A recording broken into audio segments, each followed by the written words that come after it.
The Old Bailey. This place always makes me feel strange. I seem to get chills down my spine and break out in a nervous sweat all at the same time. Well, I didn't think I'd be back here so soon. That's my line. Good morning. Good morning, Mr. Natsume. It was only 2 days ago that I was declared not guilty here. Yes, we somehow managed to prove he didn't stab Miss Green in the back. But now this? Another morning, another murder, and here I am again in this hellhole. Can't keep coming to court. I'm beginning to think he's right. It really does seem as though he's cursed. But now, hold on. I'm afraid I have bad news. Oh. Mr. Natsume, good morning. Yes, morning. So, here we are again. Yes, again. Judicial Assistant Miss Miko Taba Esquires, what's the bad news? Oh dear, you heard, did you? If you come in shouting at the top of your voice, can't help hearing what you say. People can't help hearing what you say. Oh, I am sorry. You've done nothing wrong, Mr. Sato. Now, what is it? The Reaper. It seems that the prosecution in today's trial will be led by Lord Barok Van Zieks. Van Zieks? Oh no, no. God always gives his thoughts fights to Socrates, I think. Sounds right.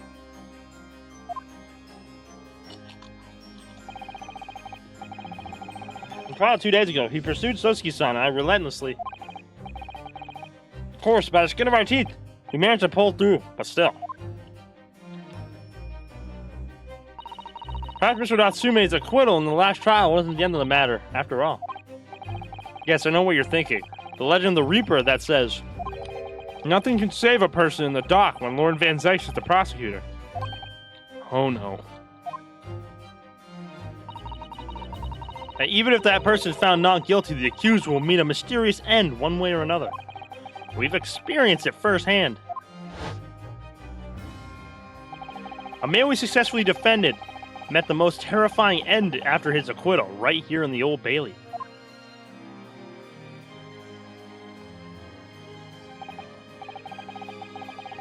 And this was before we put that trial to bed as well. Do I have to put up with those ice cold eyes boring into my soul again?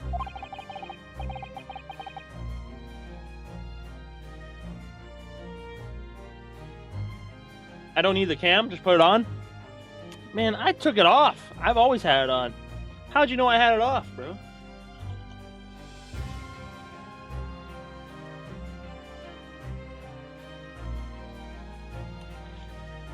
Still wondering, is there no other prosecutor in the whole country? This is like the Edgeworth thing, bro. It's always Edgeworth.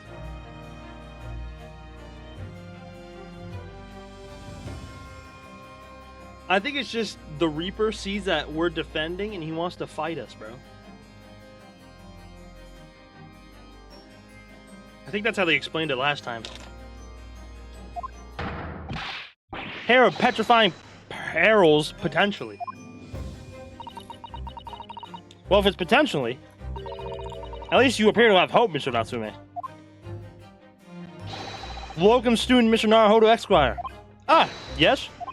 I'm innocent. You have to believe me. You more than anyone now. Don't worry. I'll be your steadfast ally every step of the way in this battle, I promise. And this promises to be a hard battle, I fear. Something happened in this in this trial, by the way. Because he hasn't come back to court since this. Wait, no, I lied. Because he did the 5th trial. I don't know. I lied. Because this was before the final one. The trial is scheduled to begin shortly. We should move into the courtroom. Oh yes, I forgot to say. I'm afraid he won't be able to make it. Mr. Sholmes, I mean. That's probably for the best. Oh! If he were here, I might be tempted to rely on his help. And that could be seen as a weakness if Lord Van Zieks were to notice. He prey on it mercilessly. Hey, but does it have anything better to do? Probably not, bro.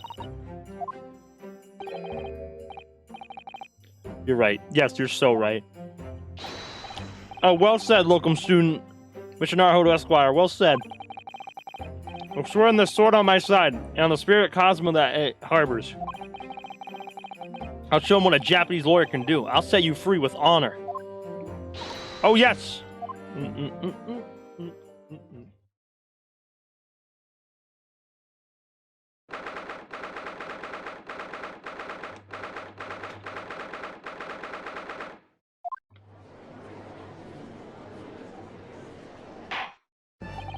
the name of Her Majesty the Queen, I hereby declare that this court to be in session.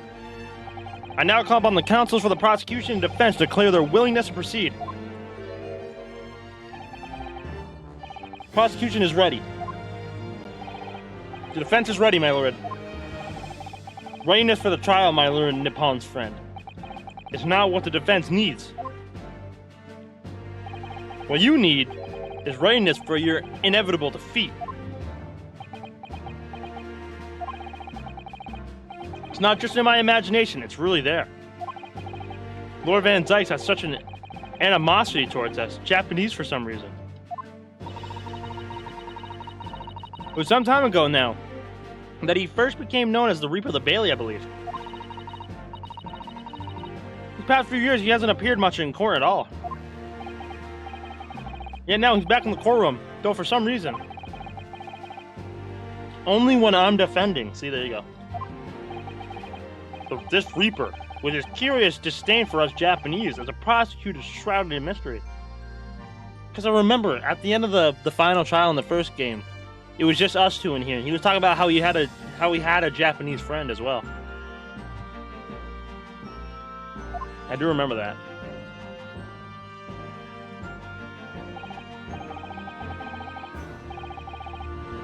Still, this isn't time to be pondering that. I have to concentrate on Sosuke-san's trial. Furthermore, I now call upon the 6 ladies and gentlemen of the jury. You have been chosen at random to represent the will of the people in this trial. Are you ready to fulfill your duty? Oh my god, this guy again. Is it all the same people? No, I lied. She's new. She's the only one that's new.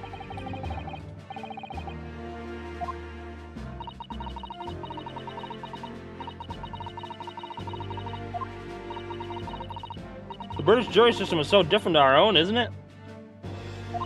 It's quite extraordinary to think that power of judgment is in the hands of 6 members of the public. That judge can only pass sentence when all jurors are in agreement about the defendant's guilt. 6 citizens of London, chosen at random. At least that's the idea.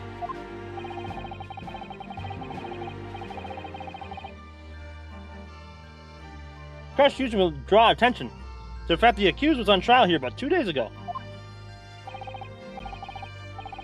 Accordingly, where possible, the same jurors have been asked to return for duty today.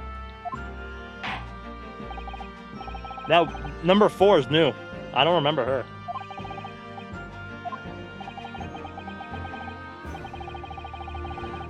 Ladies and gentlemen of the jury, it is not the intent of the prosecution to cast doubt over your past decision.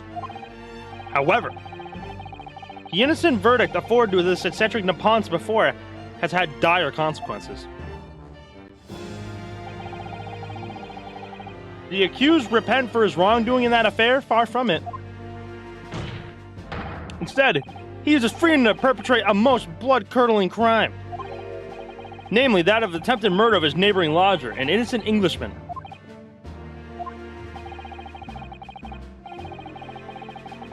To explain the circumstance of the crime, the prosecution calls its first witness to the stand. Tobias Gregson. The detective responsible for investigating the scene and the accused himself. Gregson. Hold on, give me 1 second. I want to see if this VOD is still here from... Because it was 2 months ago. I played this game 2 months ago, so maybe the VOD's still here. I gotta check. Wasn't that long ago. bim, bim, bim, bim, bim, bim, bim.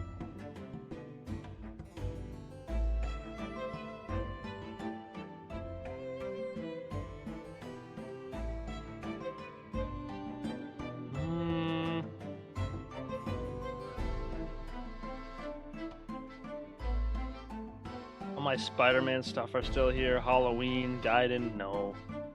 Damn. That stinks. Okay, never mind. Fuck. Yes, sir. Tobias Gregson, Detective Inspector at Scotland Yard's Homicide Division. Ah, Sosuke Natsume from the Empire of Japan. My government ordered me to come here as a student to study your language and culture. Mr. Natsume. Yes, my lord, sir? I'm quite sure I'm not mistaken. You swore an oath to never set foot in my courtroom again. Remember as if it were yesterday.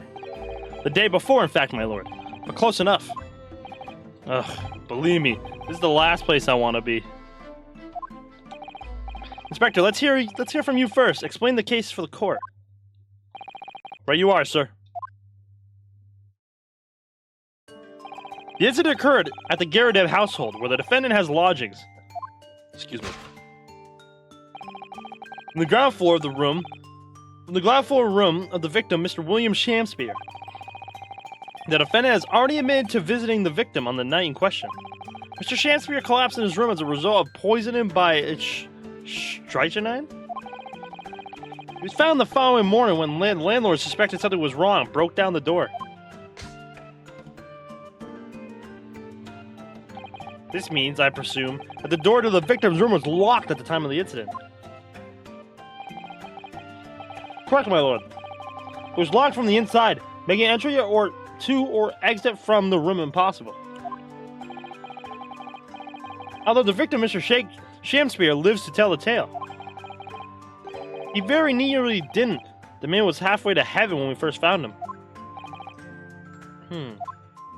I was the first officer on the scene, my lord. I have a photographic print here that I took at the time to show how it looked. So both cases Natsume has been, no one's actually died. That's interesting. Oh, I didn't even notice there's a puddle on the ground here. It might have been a gas leak.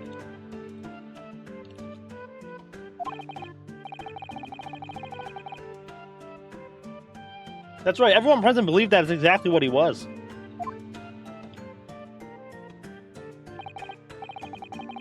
Very well, I'll accept this photographic print as evidence for the court. Now then, Mr. Natsume. Yes? Yes? As a defendant, do you have anything to say at this juncture? And I was also wondering, when we were in there, if he was dead, he wouldn't be able to grip anything. His grip and, like, sense of feel would be gone. So, he would have just dropped everything in his hands.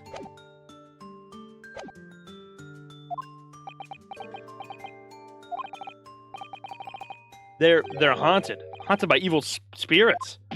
Good gracious, what's haunted? My lodgings. There's been a whole series of strange happenings in my lodgings. The tenant before me died under mysterious circumstances. A woman was stabbed by no one on the street outside. My neighbor was poisoned, and me? What about me? I've nearly been killed countless times. Killed, Mr. Natsume? How? Even on that fateful night, it happened. When I returned from Mr. Shamspeare's room, I lit my gas stove and climbed into bed, but before long, the stove went out, and somebody tried to kill me. You must always extinguish all fires before retiring for the night, Mr. Natsume. But it's so cold, my runny nose would freeze. The point is, I didn't poison my neighbor. Well, why am I being accused of this? Why is my existence so cursed?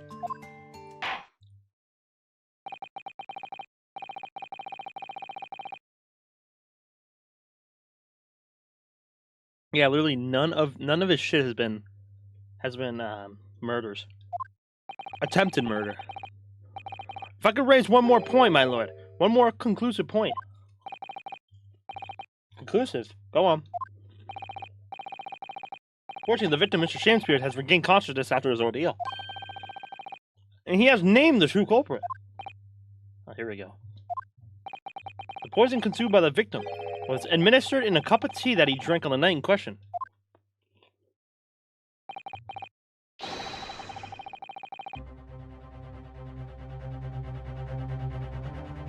If he was dead, then yes, the fork would hold because of post-mortem, or whatever it's called, where bodies can still hold objects. But he was unconscious, so somebody put it there. Mm-hmm. Oh yeah, so I had it the opposite way. Right. The accused? Good grief!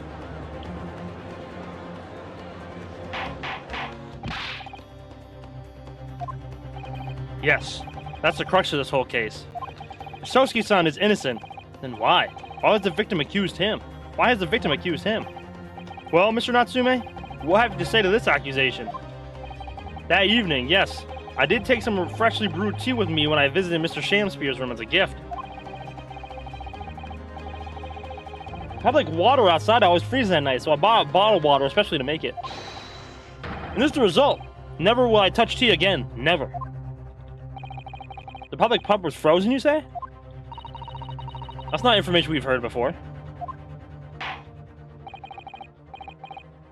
That will do, thank you. Now, according to our laws, the defense must have the opportunity to cross-examine the witness at least once. Therefore, I call upon these witnesses now for a formal testimony. I presume the prosecution has no objections? None whatsoever, my lord. Good. Then you will give your account of events on the night in question to the courtroom now. Yes, my lord.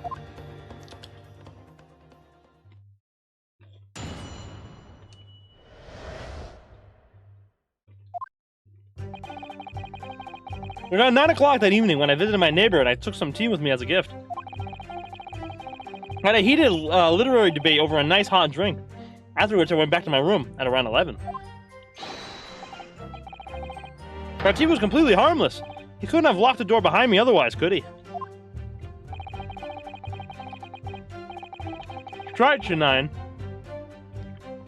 It takes some time to have an effect on the body. People don't keel over immediately after taking it. The victim would have been perfectly able to lock the door as his guest left. The argument still stands.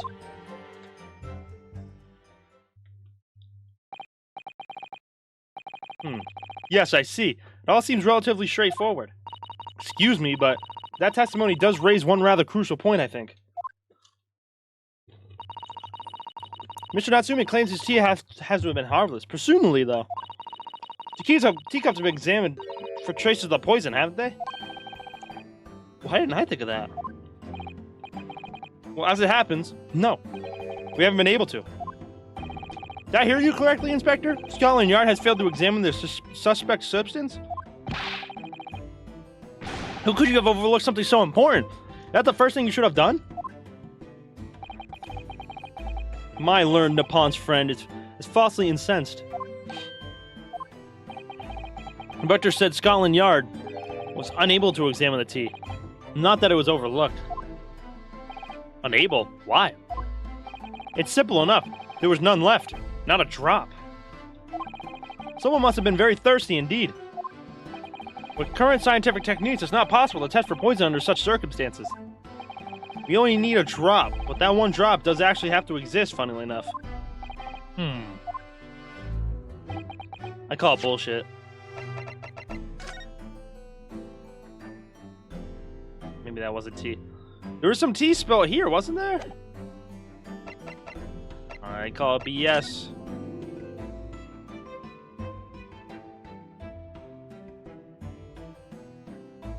Oh wait, liars!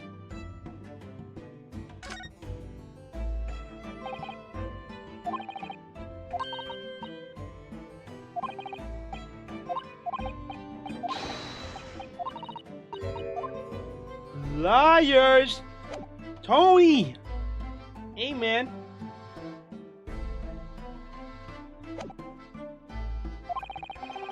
It appears nothing other than the tea passed the victim's lips on the night in question. I see, thank you. The matter is clear. No, it's not. Liars! Cast your eyes over the jury, my learned friend. What? You can see it in their faces, I'm sure. The recognition of the accused's guilt. Your client's fate is all but sealed. We just started, you dick! A mere moment from now, you will lose, and your compatriot will be damned for all eternity. What just happened? 3-point? Hey, man. Long time no see. What do you mean, what just happened?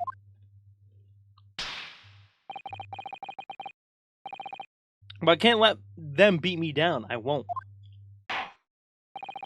Counsel for the defense, proceed with your cross-examination.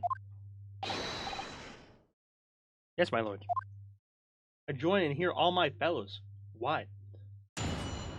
Because someone who comes into the stream, his name's Tone G. I always play that when he comes in.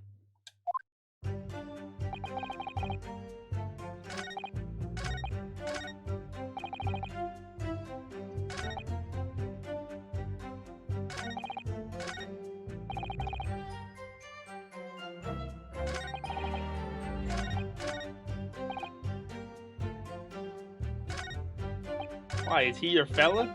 He is in fact my fella. All my fellas. Hold it! Were you and your neighbor good friends then? Ugh, no, we weren't friends. Not at all, not at all. Never ever, a simple no would have sufficed. Then, why'd you decide to pay him a visit? Mr. Shamspears fancies himself as having great literary knowledge.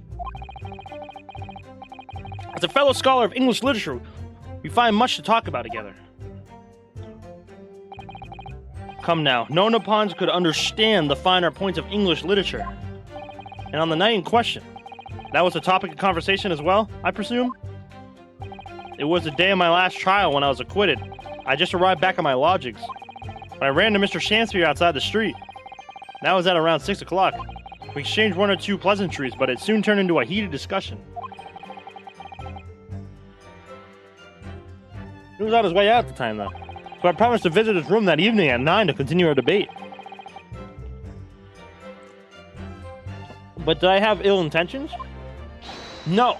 Not one, not two, not any. None at all. Never, ever. A simple no would have sufficed, I feel. But tell the court what to... Okay. Shut up, Reaper, that's racist. That's what I'm saying, bro. Hold on, give me a second. Hold it!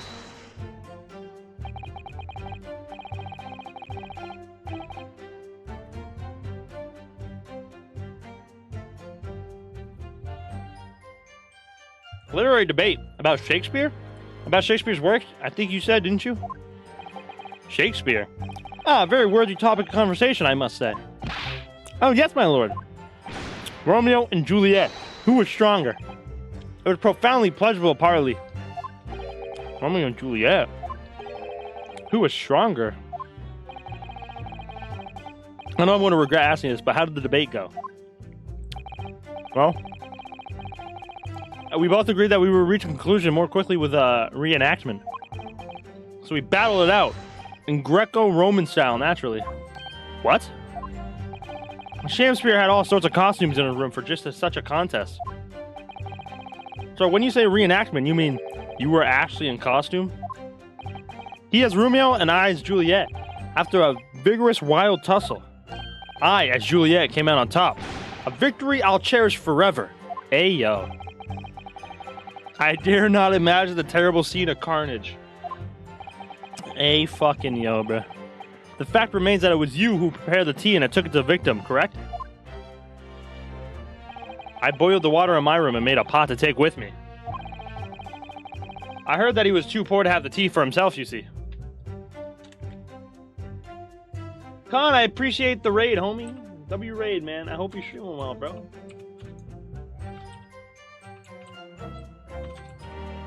What's good, man? Oh, wow. I fucked that up. Hold on. I don't want to know what kind of fight they had in that room, bro. With Romeo and Juliet, bro.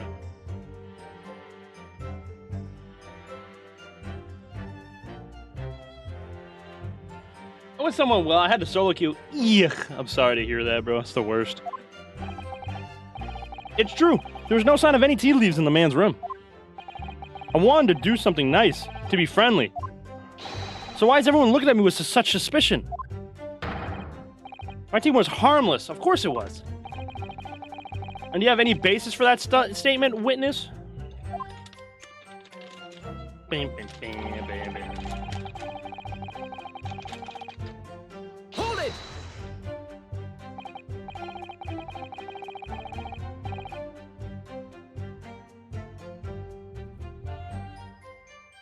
Yes, there was not a drop of tea left in the victim's room anywhere, was there?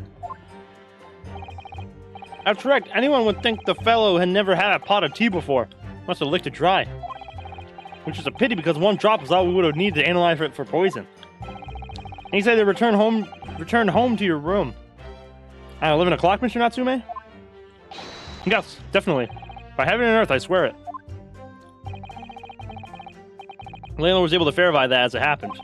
He confirmed that the defendant went back to his room at 11 that night. How was the landlord able to attest to this? He, said it was the lamps, I believe. The lamps, Inspector. When tenants returned to their rooms to start using gas, the lamps in other parts of the house flicker.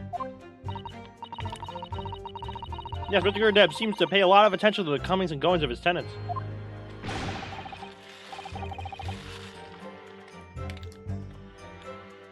Only one key to Mr. Shamspeare's room, and I know that for certain. So he must have locked the door himself from the inside his room.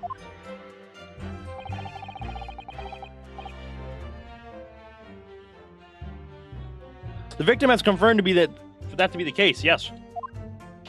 So I'm right, my tea was harmless, completely harmless. If you take poison, you die. Everyone knows that. It's not that simple, I'm afraid. What do you mean? Hold it! I feel like it had to be the landlord. Something has to be going on with the landlord. Garadeb, bro. How long does it take for symptoms to appear then? According to the coroner I was speaking to at the yard, about 30 minutes after the poison's consumed. If that was the case, wouldn't this guy over here, Natsume, also be suffering from it? So there's a 30-minute interval between when the poison is ingested and the onset of symptoms. There seem to be a lot of different types of poison in the world, that's for sure.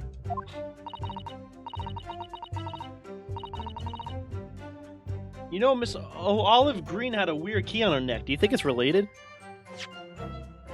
Maybe? But she's been in the hospital the entire time.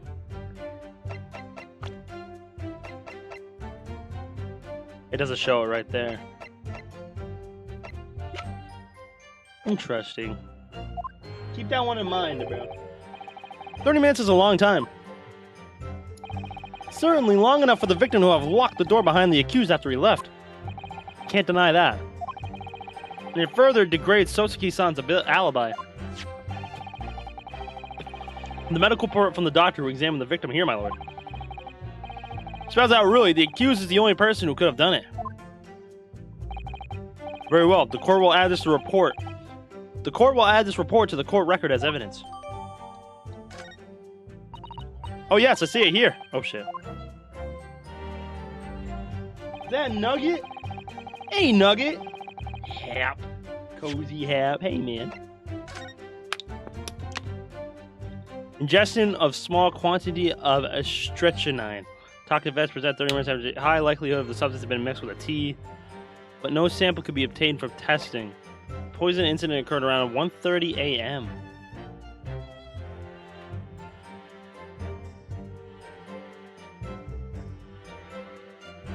If that was the case, what, did the guy wait 2 hours to drink the tea or something? If the poisoning incident occurred at 1:30, Sosuke was gone by 11. Makes no sense.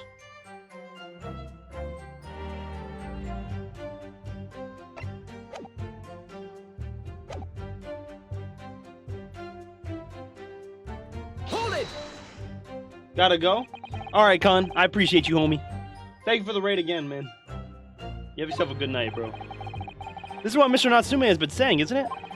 The pair of them drank tea together that night, so if there was poison in it, the victim wouldn't have been able to unlock the door after the accused left later on.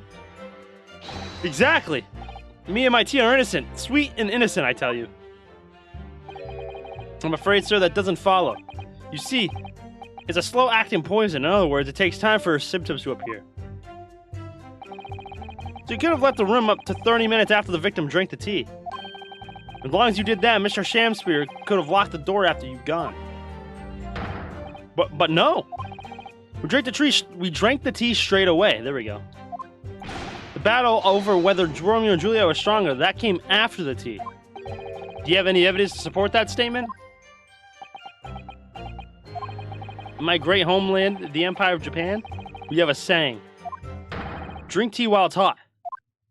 Sure, a proverb will satisfy the prosecution.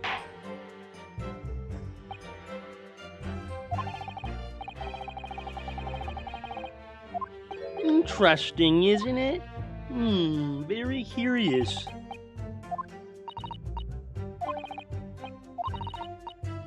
Okay.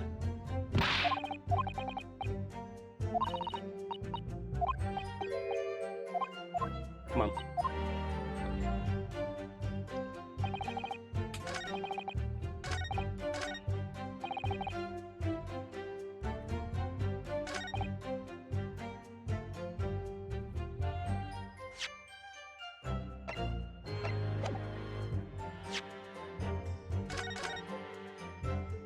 What about iced tea? It wasn't iced tea! JD? The victim would have been perfectly able to lock the door after his gift left. The argument still stands.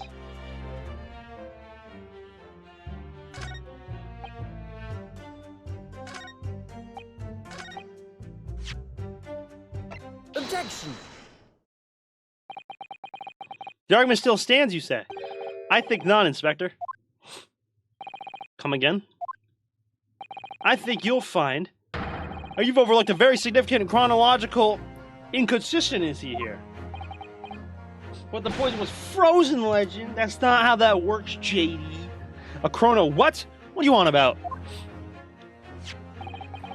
According to this report, the victim must have consumed the poison around 1:30 in the morning. And yet, defendant Mr. Natsume left the victim's room at 11. Ah. Yes, that's right. There's more than 2 hours of missing time there. In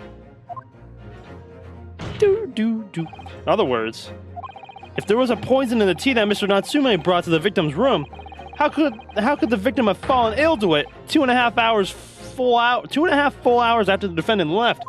Man, fuck Julius. Fuck JD. Grudge sit. The defendant's argument is entirely reasonable. How do you respond, Lord Van Zieks?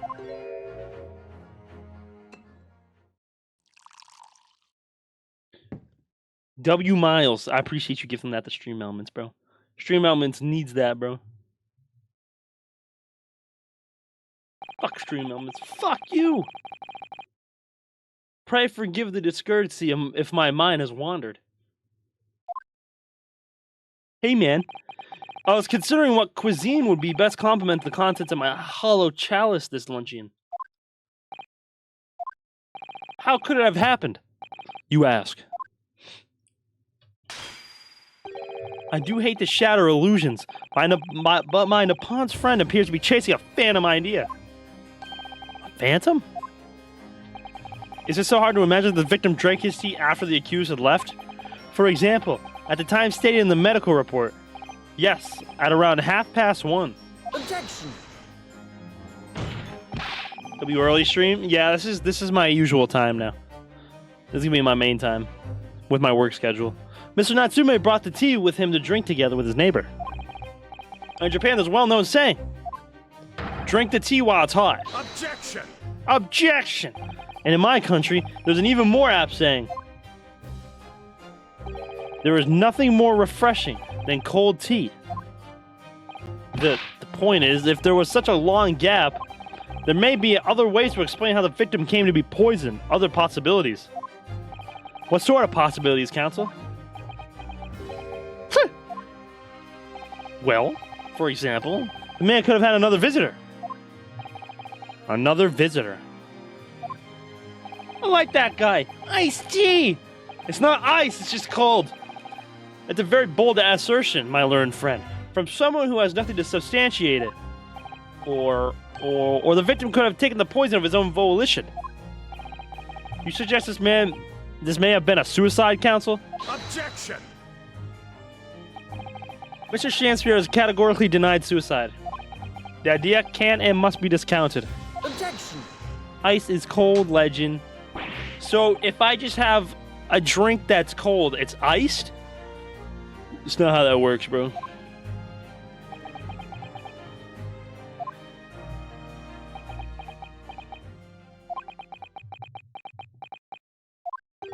Is something wrong, Lord Van Zieks? It can be, but it's not. Iced Coke. Yeah, do I have an iced Dr. Pepper every single time I pull it out the fridge? No. I was listening to the sound of the carriage pulling up outside the courtroom. Pray, forgive the discourtesy. Carriage? What carriage? It would seem that the key player in this case has just arrived. Is it Shakespeare, man?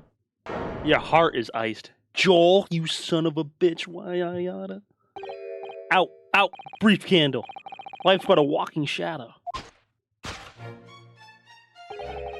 A poor player that struts and frets his hour upon the stage and then is heard no more.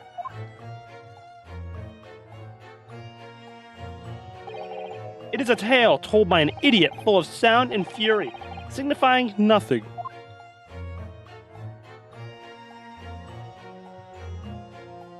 Hey Joel, man, how you doing, bro? Who, sir, are you? William Shakespeare, my lord. Alas, 'twas I, undone by those bitter events. I am the victim. What's he doing here?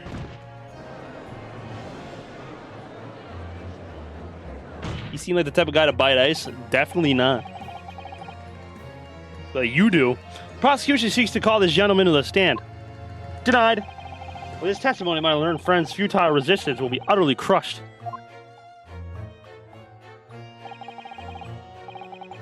Calling him as a witness?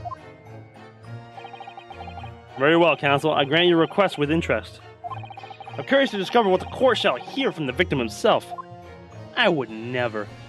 Uh-huh. Whatever you say, bro. Happy I am. Happy am I, Shakespeare, to regale thee with my tale of woe, my lord.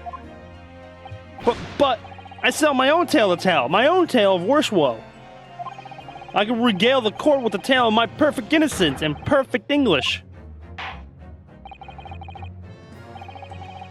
That will do, Mr. Natsume. Let the court now hear from the victim.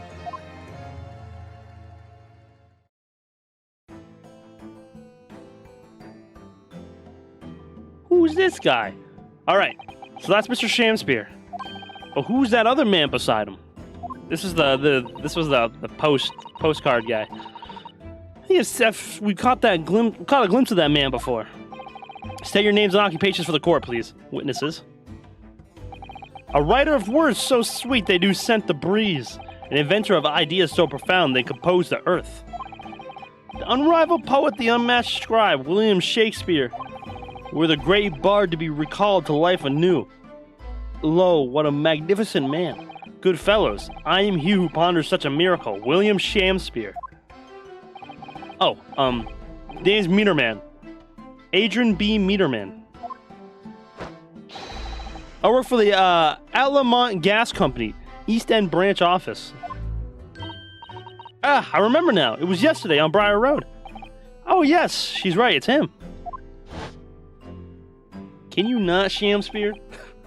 Oh, what's this? He was seeing if bro was dead. It's him, bro.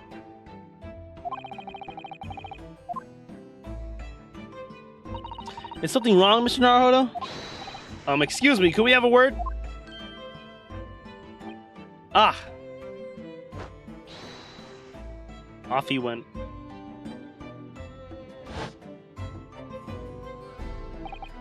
Yes, we spotted him outside Mr. Garadep's house that morning. And he's a gas company employee? What does he have to do with this case? So, Mr. William Shakespeare, you are the victim in this miserable affair, correct? Oh heaven, oh hell. Do you command me to remember? That sweet poison that discrossed me and crossed mine innocent lips? I subpoenaed him from the trial, with his doctor's permission, naturally. Here the testimony that agrees will remove any room for doubt from the juror's mind, I'm sure. Behold, you only have to arrange the letters of my name to see that me, a seraph, an angel indeed. Thus, be I noble of mind, sweet of nature. I'm not reading all this, bro. Because there isn't a less contrived meaning in your name. No, not at all. The jurors seem to be very moved by this man, I'm afraid. They're actually taking this seraph anagram idea seriously? Thank you, witnesses, for your illuminating introductions. But my lord, what's the man next to Mr. Shakespeare doing here? The gas man, I mean. What, me? Well, now... Daisuke, I cannot stand this guy already. He is obnoxious. Allow me to enlighten my learned friend. You recall, I presume, your earlier impertinence? When you suggested that the victim had another visitor to his room on the night in question? And moreover, that the victim is a compulsive liar? What? No, I didn't quite say that. This young chin-stroker here is here to controvert your wild claims conclusively. Is that not so, Mr. Meterman? Hang on, no. I'm just here... What? I hereby call for your formal testimonies. You will tell the court as lucidly as possible what happened on the night in question. One may smile and be a villain. Okay.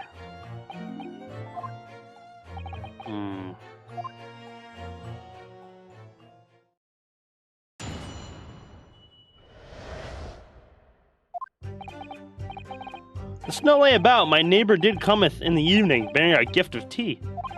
But merry, bitter was his drink, and when he left, I did fall prostrate on my table. 'Twas the tea alone did pass my lips that late hour, and naught else. I was outside this bloke's window in the freezing cold all night, keeping an eye on his room. No one else visited his room but that short little round-back Eastern fella. Why was he outside? Wait, what'd you say? You were keeping an eye on Mr. Shakespeare's room all night? That's right. Of course, the bloke's window's all but blocked up, isn't it? But there's a little gap in the bricks where you can see into the room. So I spent the night trying to keep my teeth from chattering as I peered in through that. The question is, sir, why?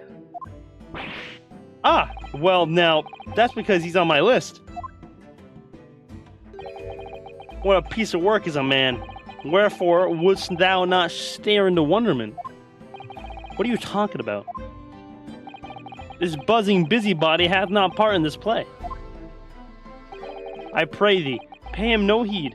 Make no more ado about his tedious words. What'd you say about me? Calm yourself. This court is concerned with what happened on the night in question. Nothing more. Indeed. That is so. And as the testimony we just have heard clearly reveals, there was no one other than the accused present at the time who could have carried out this crime.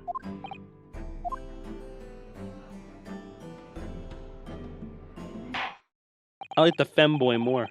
The femboy? Which one? Be Shakespeare's ass. Yeah, fuck this guy. Alright, come on. Yes, my lord. Alright, I gotta go grab some water real quick. I'm out of agua. Cross-examination.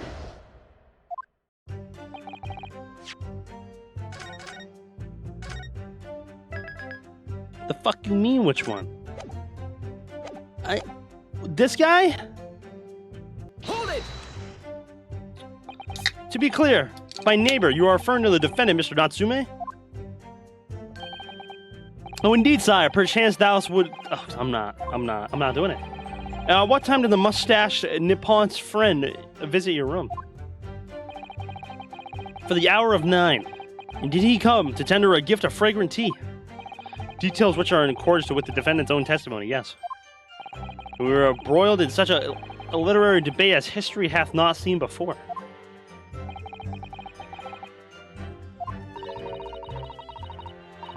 About the discussion of who was stronger, Romeo or Juliet. I, Shamspeare, did play the part of young Romeo, whilst my neighboring played the fair Juliet. Each of us dressed as our characters would be, to bring weight upon our merry experiment. I dare not imagine the scene. Fraility, thy name is woman.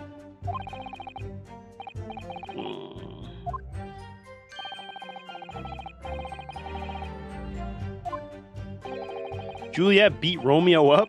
This is not helping our case. I believe the court has heard enough about your earth-shattering literary debate.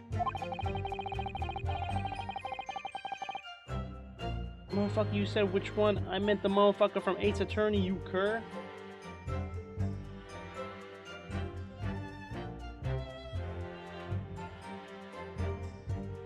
You've lost me, bro. You've lost me. You've lost me. My liege, I am thy servant. Gladly I would do thy bidding. You lost me. I give up.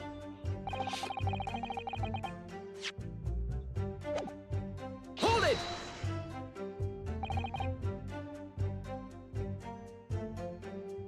You're fucking dumb. You said I like the femboy more. Who are we talking about? And when did that even come up? I don't know who bro's talking about. The thief? When did she come up? Oh, you're making me mad, Gorilla. She wasn't even in Ace Attorney. That thief was in the first game. Oh, you're making me mad, bro. That amounts to more than 3 hours of missing time.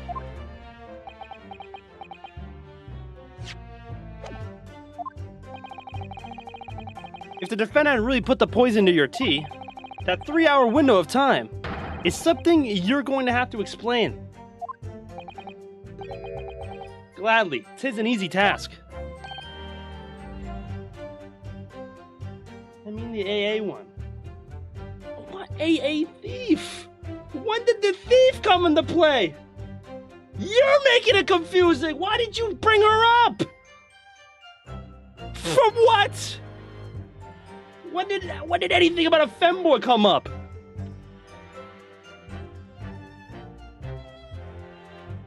When did anything about a thief come up?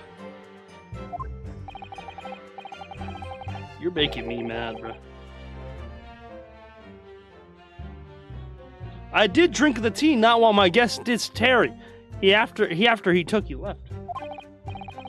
I was just talking about the fem. I just like talking about femboy. I hate you. I literally hate you, bro. I hate you.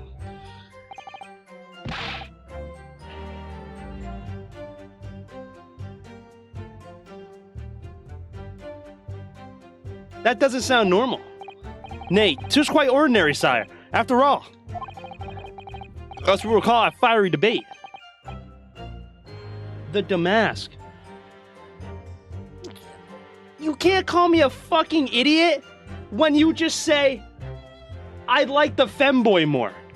I know who he's talking about now, but when did that come up in conversation? How am I supposed to know Damask from... I'm playing a different game. When did anything about a femboy thief, anything, come up? Jiro, do you get what I'm saying? Bro, it's just like out of nowhere, I like the femboy. Ooh, I'm gonna ban you. Ooh. I don't see what Gorilla's saying. He's not saying anything. Oh, I'm mad. Oh, I'm mad. Oh, I'm so mad. Bro just said something random and then he was like, the fuck you mean which one? When did anything but the original Ace Attorney games come up? Oh my god. Oh my god. I'm sorry. I gotta... You got 5 minutes. He's got 5 minutes. Mr. Shamspear, in summary, allow me to confirm. Did you not come here with the intention of naming your attacker? I'm lost. Where are we? But of course, my liege. Okay, I'm lost, bro. Hold on. I don't know where I am. Shamspear looks like a femboy himself, so Gorilla said I like the femboy more, but I never said Shamspear looked like a femboy. So he just said that randomly. Hold it! Nothing about femboys, the original 8's attorney, Damask, or anything come up. So he spoke it. And then he gets mad at me because I don't know who he's talking about. Ooh. So, you didn't have any kind of evening meal? Dinner? Supper? Huh. Fie on luxury, fie on gluttony. To eat thrice daily is but a waste of time. I hate this fucking guy. Ooh. I'm heated. I'm heated. I'm not reading this guy's shit anymore. Well, most heroic eating habits, I must say. Y'all can read it yourselves. I'm not reading this guy's shit anymore.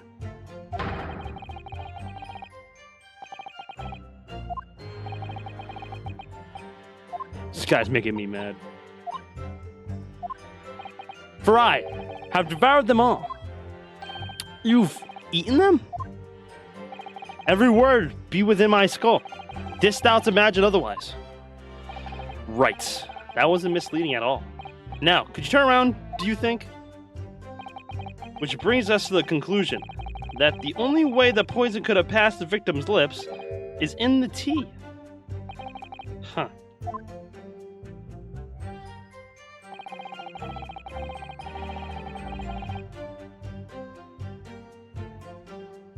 Hold it!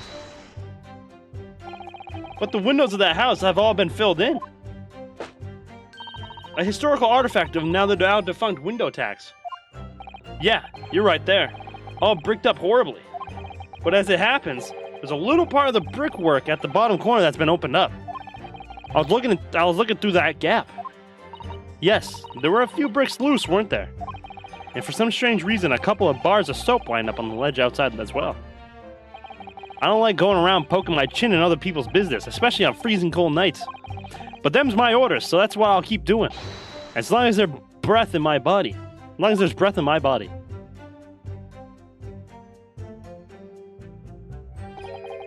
What's with all the theatricals today? Out of interest, Mr. Minaman, after the accused had left and returned to his own lodgings, did you see the victim leave the room at all? No, he never left. He was in that room the whole time as far as I'm concerned. And we can therefore discount the possibility of suicide. How could you be so sure of that? The police carried out a thorough investigation of the scene and found no receptacle for the poison. And since we know the victim didn't leave his room, and hence didn't dispose of the poison's container himself, it's clear that this was no attempted suicide. Only the culprit could have removed the receptacle. Ah, yes. Lucidly explained, counsel. Thank you. It really was. Can't argue with that logic.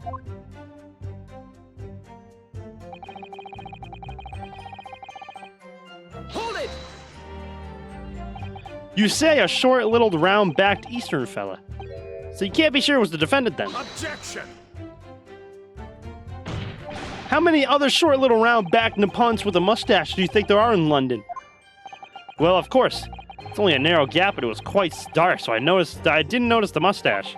But he showed up at around 9, so I'm pretty sure myself. When the person you saw arrived. When he and Mr. Shamspear drink tea together? Nah, sorry, I couldn't say. Why not? Because I couldn't see into the room all that well, could I? But what I did see was the silhouette of that little round-backed fella wearing a pretty dress. But the pair of them started some kind of wrestling match. I tell you, I didn't know what to make of it. That is disgusting. Huh. I suppose that was the Romeo and Juliet championship battle getting underway. Mr. Meanerman, allow me to confirm one final time. Apart from the accused, Can you say with certainty that no one else visited the victim on the night in question? You okay, buddy? I'm fine. No question. Gasman's honor. I need to let out my anger, bro. I'm good. I'm good now.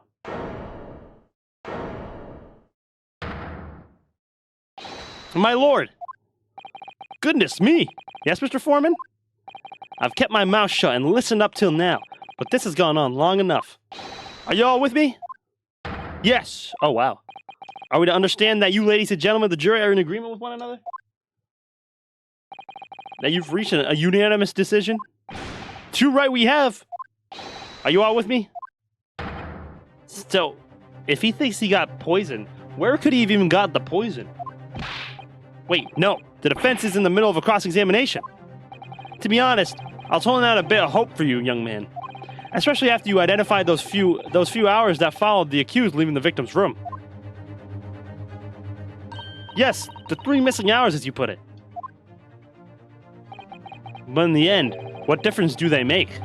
None as far as I can see. Where he bought it. True. It says that now apparent there's really no reason to delay our decision any longer.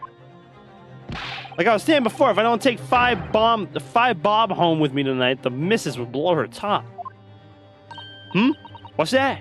Sorry, I didn't quite catch what you said. Very well. Let the court be appraised of your decisions. Ladies and gentlemen of the jury, you will state your leanings as to the defendant's culpability. Guilty! Guilty. Guilty. Guilty. Guilty. Guilty. Guilty. I was gonna say, juror number 4 is new. They said that they brought back everybody the same, but she's new. I feel like she has something to do with this, bro. All of you? Well, it would appear that the jury is indeed unanimous. Number 4. So, at this time at least, it seems justice will be done. All's well that ends well, as they say. This calls for a toast, I feel. To the guilty being punished. Ugh.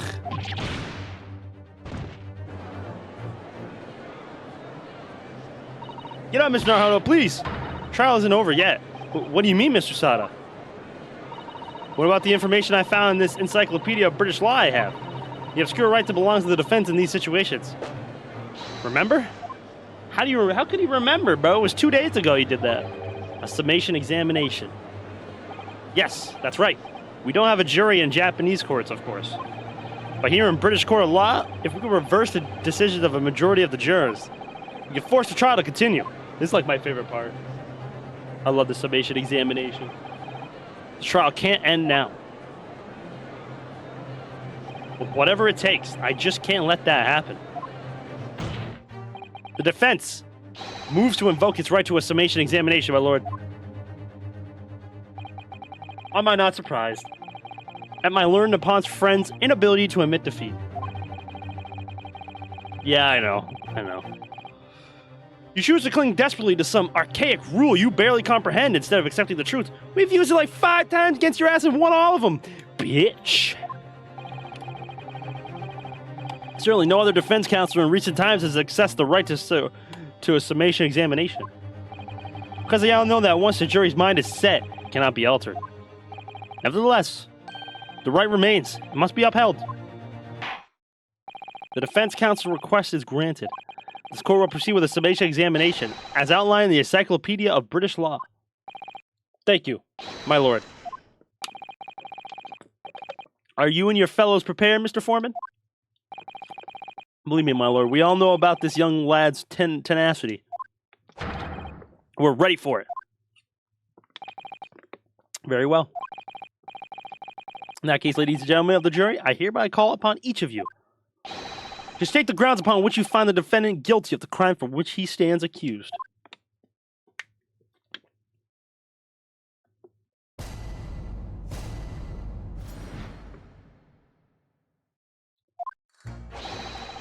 The victim may not be off, but he's a nobleman and straight up. There's no reason to doubt the man. Get the fuck out of here, bro. Well, I do declare the good gentleman has no reason to lie. In fact, I think he's rather splendid. Just look at the accused by comparison. He's Japanese, stoops all the while, and he has a mustache. Very fishy. What? There's no evidence to suggest the gangling actor is a fraudsman, for now at least. I really don't care, I just need this trial to end quickly. 3 hours of missing time. It's nothing when you reach my age, you know. Nothing at all. Racist motherfucker. I knew it. Every single one of them seems completely convinced. No, not at all. It would seem that all the jurors have come to the conclusion that Mr. Shamspeare is a fine, upstanding, and honest citizen. If you ask me, they've all been bewitched by his strange theatrical movements. And sadly, nothing for Mr. Natsume has said appears to have registered at all. Well, here goes. Let's not forget. I've pleaded with the jury on Sosuke-san's half before. And it worked, so you never know. Before we begin, it might be an idea for me to remind you exactly how the summation examination works, Mr. Naruhodo. Oh, well, you're still very new to British law after all. Okay, I don't need it. Okay, I got this. No need.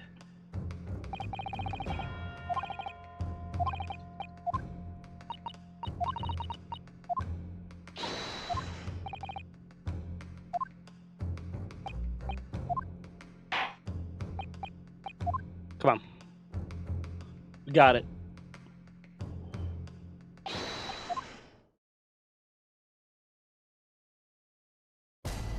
Jury examination. The defense's rebuttal.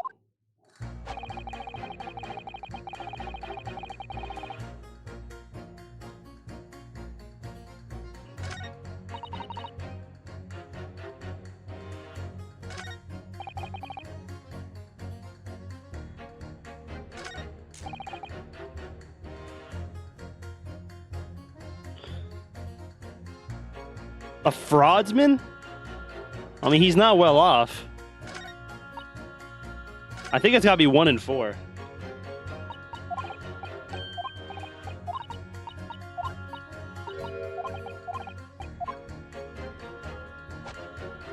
I think it's 1 in 4. Because he says how he's not well off, and then there's no... I'm gonna try 1 in 4. The victim may not be well off, but he's a nobleman and straight up. There's no reason to doubt the man. There's no evidence to suggest the gangling actor is a fraudsman.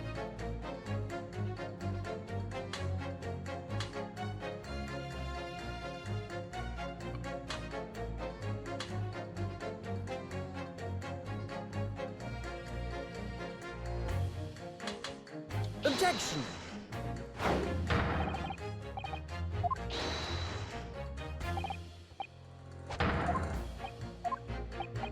Okay. Okay, oh, that's not 1 in 4 then.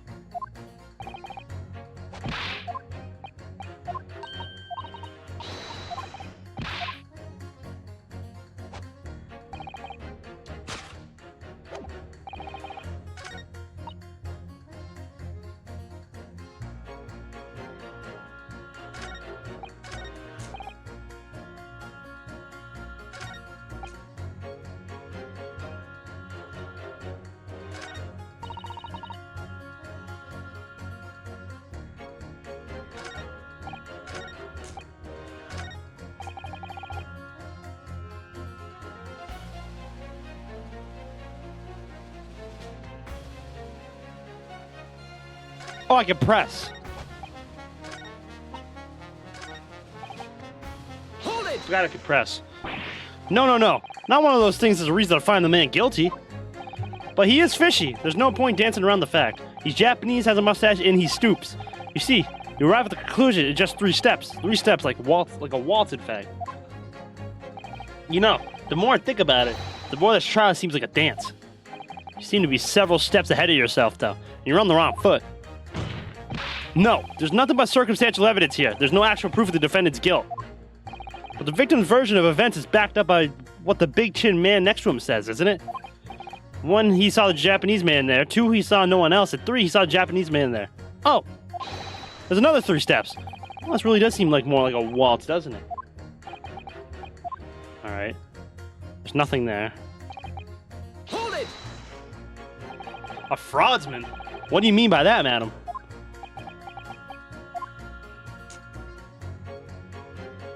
It really is a most tiresome problem for the company. Most irritating.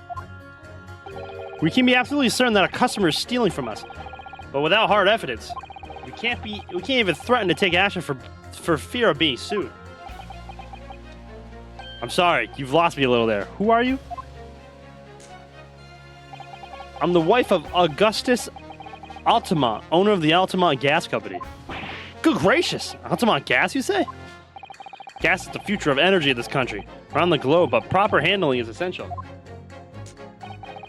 As I'm sure our employee from the Far East End branch office would be the first to agree. Absolutely, Lady Quimby. Gotta be used properly. Altamont Gas is the best in the world, of course. He is stealing gas! That's why they send Meter Man. Could. I think we may have solved the mystery of the bow from earlier, Mr. Naruto. Right. He bowed in defense to his employee's wife, did he? In deference. Ah, so would I be right in assuming that the reason Mr. Meterman was watching what Mr. Shamspear was up to in his room? I'm afraid that there's no end to the lengths the population of the East End will go in order to steal our gas. So I really have no choice when the companies identify someone as a possible fraudsman. But to dispatch a worker to watch the suspect day and night, we're very thorough in our investigations. So you mean Mr. Shamspear is... I wouldn't come out and say it in public. But you can finish that sentence with a grubby little gas thief.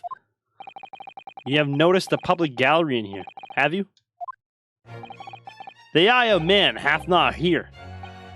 Ear of man hath not seen. Face wouldst thou me with... I'm not... Fuck you. Fuck you! We may not have evidence yet, but my workers won't stop buzzing around you until I find it. And then when they do, you'll find yourself blasted back to your angelic heights in the Altamont gas explosion. So Mr. Shamspear has been stealing gas. I wonder. Juror number 4, if you wouldn't mind adding that information to your statement. My pleasure. Was it the bit about ripping that thief apart you enjoyed? A little bit before about abject violence, if it's not too much trouble. Need to buy groceries before everything closes? Do it. I'll let you know what happens, bro.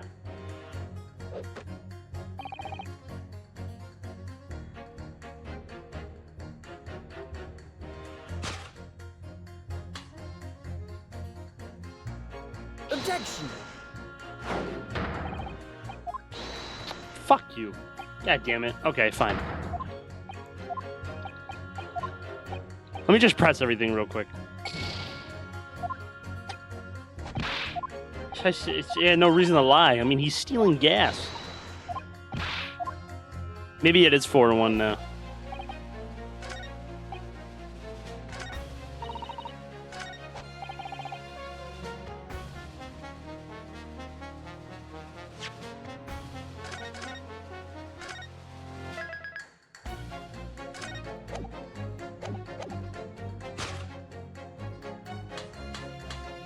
Objection! Really? Okay, fine.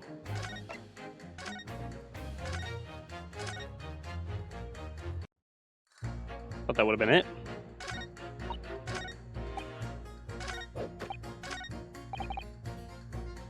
Hold it! You talk about needing him. Oh wait, wow! You keep talking about needing to take home some money.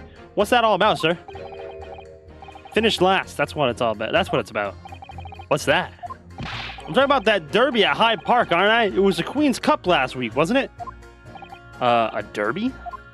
It was a dead cert. That's the thing. I couldn't lose, so I took my wife's secret savings, like. But then that hopeless old mare went and did the unthinkable. Ugh, that stupid finish loss. Oh dear.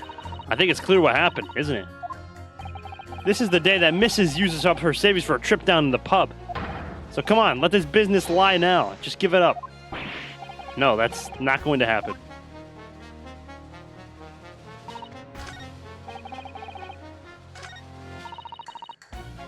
Hold it!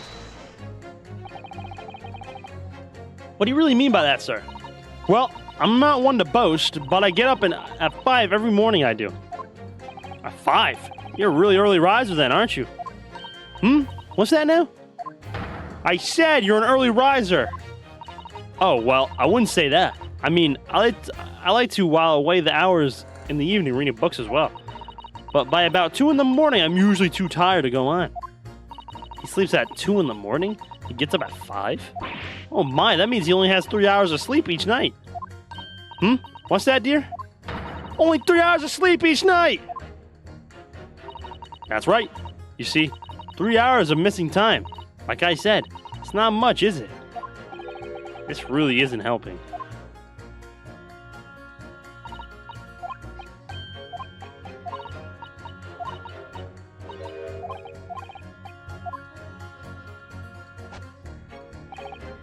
Hold it! Well, there are plenty of people in London who seem noble but poor. Couldn't some of them also be liars? I've no doubt about it. Like that shaky client of yours, for example. Absolutely not. Mr. Natsume is no liar. Look, the point is, the only thing that passed the victim's lips that night was that Japanese man's tea. When you take the gasman's testimony into account as well, the truth couldn't be any clearer. Well, it's alarmingly logical. Well, let me be frank here. I'm a gentleman with a gentleman's values. If it turns out that the old Shakespearean chum is a rotten liar after all, I'll gladly change my decision about the defendant. And I'm sure my fellow gentlemen on the jury would do the same, isn't that right? Well, yes, perhaps, though I don't see it happening. What's that? Elderly gent on the end here. You know you have to speak up. Look, I really don't care about all this nonsense. You need this trial to be over. How many gentlemen do we actually have on the jury, then? God damn it, Legend. You motherfucker. Shut up, Nat.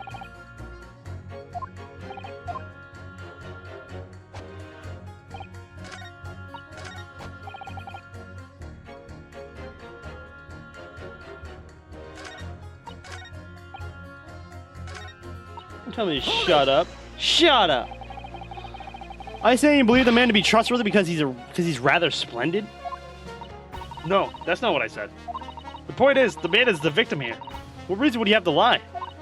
And yes, he is rather splendid. So you say, yet again. Meanwhile, the man who stands accused behaves so suspiciously, it's exhausting to look at him.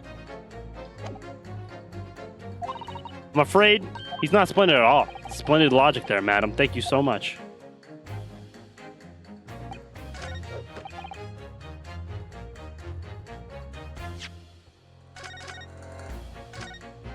Now it's gotta be fucking 4-1, man.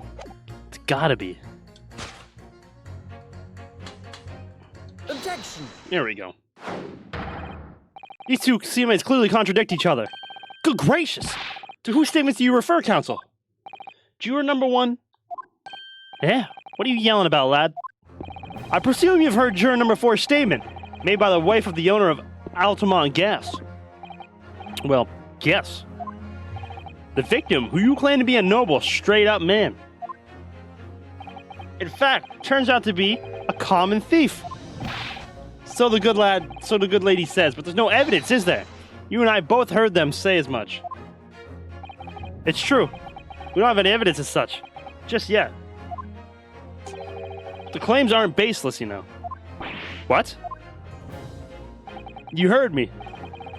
Seeing as this operation has already been compromised. I would suggest that the court hears testimony from our East End branch office employee over there. I'll do whatever you say, my lady. Gasman's honor.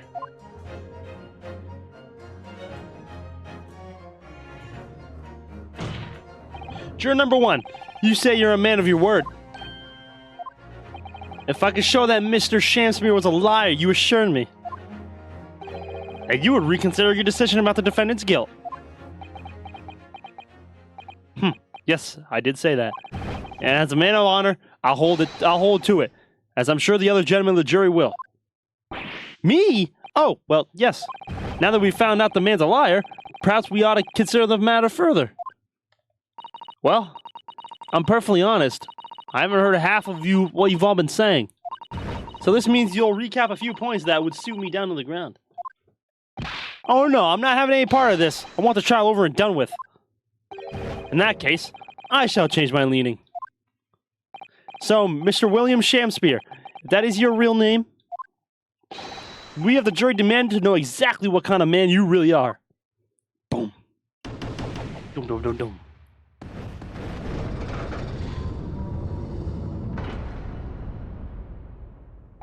That's 4 jurors. 4 for not guilty. Yes, Mr. Naruhodo. Victory! Look at you leading on the sheep. W me, bro. Well, this is quite extraordinary, I must say. As a result of the defense's summation examination, the jury's leaning has changed. Now only 2 jurors say guilty, while 4 say not guilty. I therefore declare this court to be in a state of a disaccord, and order the trial to continue.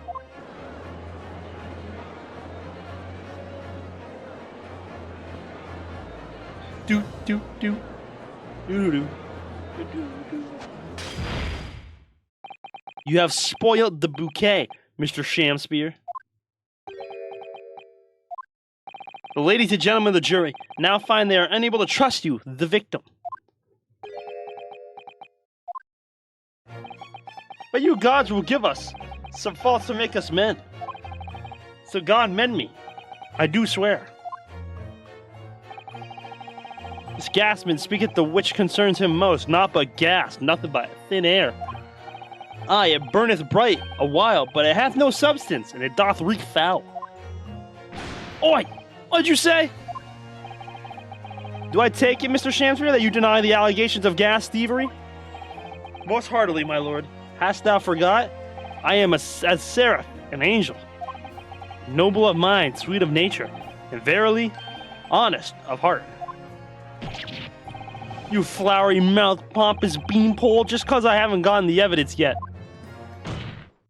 Mr. Shamspeare, if in fact you are not noble of mind, sweet of nature, or honest of heart, if you are a liar, then your testimony should have no sway in this courtroom. Bet he gives handiest out back. I don't want to figure that out. I'm good, bro. You can figure that out on your own time. That at the present time, no other possible culprit of this crime has been identified. All testimony heard by the court thus far heavily implicates the defendant. I'm sure it will not be unreasonable at this stage for me to rule on the case. Oh no. However, in the light of fact that the jury has expressed concern about the fidelity of this witness, I believe it would be inappropriate for this court not to pursue the point further. Objection! Objection! I assure you, my lord, that would be a waste of the court's time. The gas in this case are unrelated. Nuh-uh. Juror number 4. Yes? Didn't you say before that although you had no hard evidence to prove this man's been stealing gas, you have strong grounds for suspecting him? That's right, we do. Don't we? Worker? Absolutely, Lady Quinby. Gasman's honor. Very well then. We will hear your testimony now. You will tell the court precisely why you believe the victim, Mr. William Shamspeare, has been stealing gas. I will. Alright, bro. If I may, my lord. Go ahead, madam. This worker's testimony may have significant bearing on the good name of my husband's company. Therefore, I should like to take the stand alongside him in a supervisory role, if you wouldn't mind.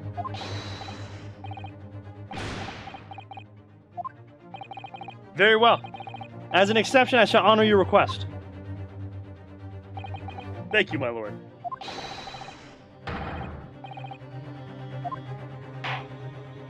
So, you both testify before the court on the subject of the illegal consumption of the Altamont gas company's fuel.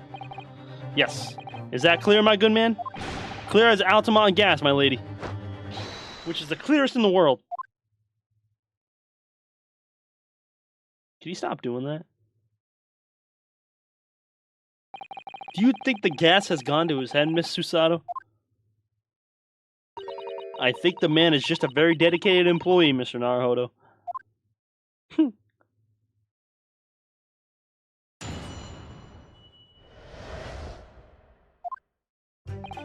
I'm proud to be the company's East End branch investigator and meter money collection agent.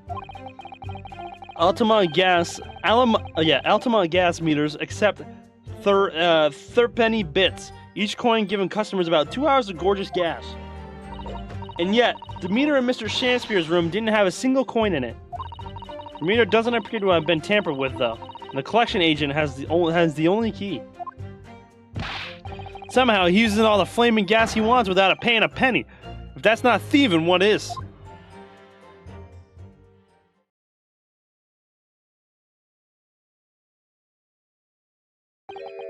Pray forgive the discourtesy. The irrelevance of this testimony caused me to turn to my hollow chalice.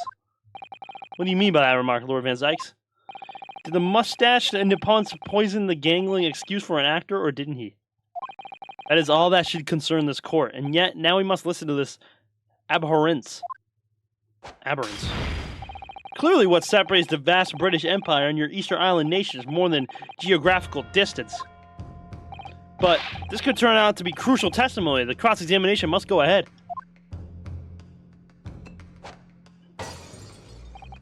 Do what you will. Lord Van Zieks appears to be in a violent mood. Yes, he does. An attempt at poisoning, an incident of gas theft with no supporting evidence. Well, true, they would appear completely unrelated at first glance. But I wonder, the truth tends to be buried in the most unusual places. And the first step in uncovering it will be to establish just who and what this man really is.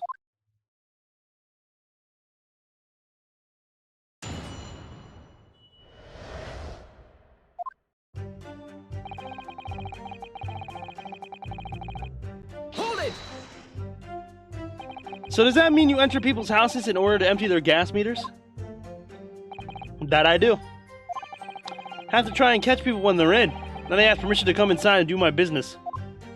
Does that mean you've been into Mr. Natsume's room before, as well as that of Mr. Shakespeare? Well now, interested you should bring that up. Because I couldn't believe how little money was in his meter. I mean, how the pair of them survived the winter is beyond me, it really is. Knowing Mr. Natsume, he probably spends all his gas money on books. And then when he's finished reading them, he probably burns them for warmth. You will kindly reiterate your statement about the gas meters themselves, Mr. Meterman.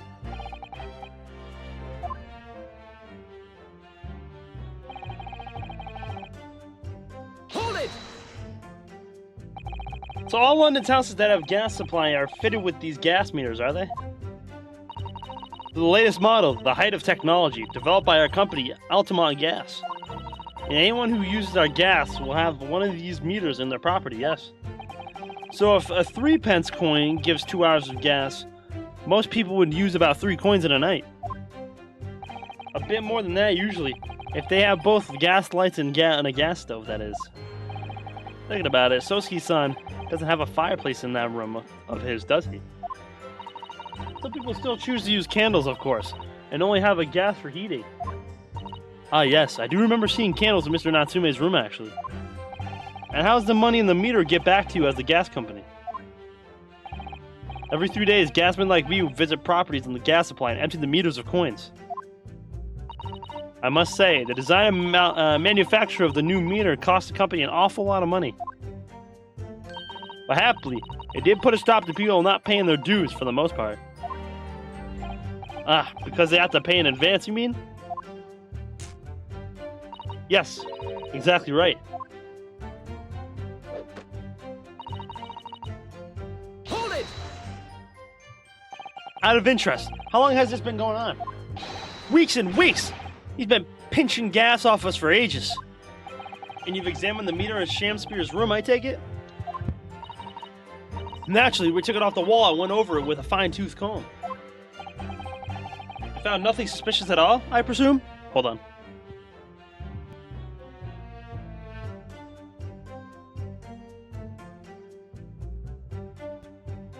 Just want to make sure my mic isn't crazy. We found nothing suspicious at all, I presume. Nope, I'm afraid we didn't. which is exactly why I demanded a new type of meter to be produced. One with an indestructible lock, the Sham Spear Special. That sounds like it would have cost an awful lot of 3-penny pieces. But even after all that, that rascal's meter was still empty. I'll never forget the humiliation. When I opened up the money box and found it bare. You what? I said. You what? You what? And look at his face. That smarmy smile of his. Huh. I pulled the meter straight off the wall and took it back to the office. But you know what? Nothing. Not a trace of bit jammed open anywhere. Not a single sign. But what's happening to my salary as a result? Down by 3 shillings a day, that's what. A life-threatening situation in a number of ways. Incidentally, what became of that meter? Nothing became of it. I've still got it. Oh. Right here. I wanted to call you the meter man. I think it would be prudent for the court to sequester this item while the trial is ongoing. What are you doing around these parts? Gorilla's always around these parts, bro.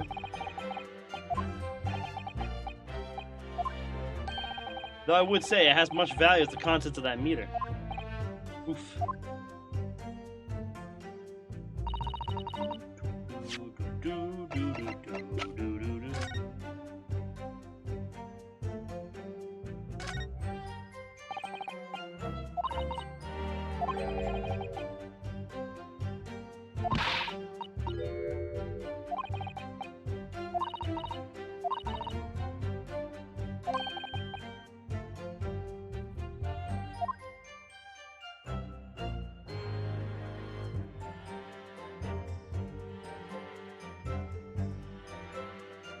Anything on the back?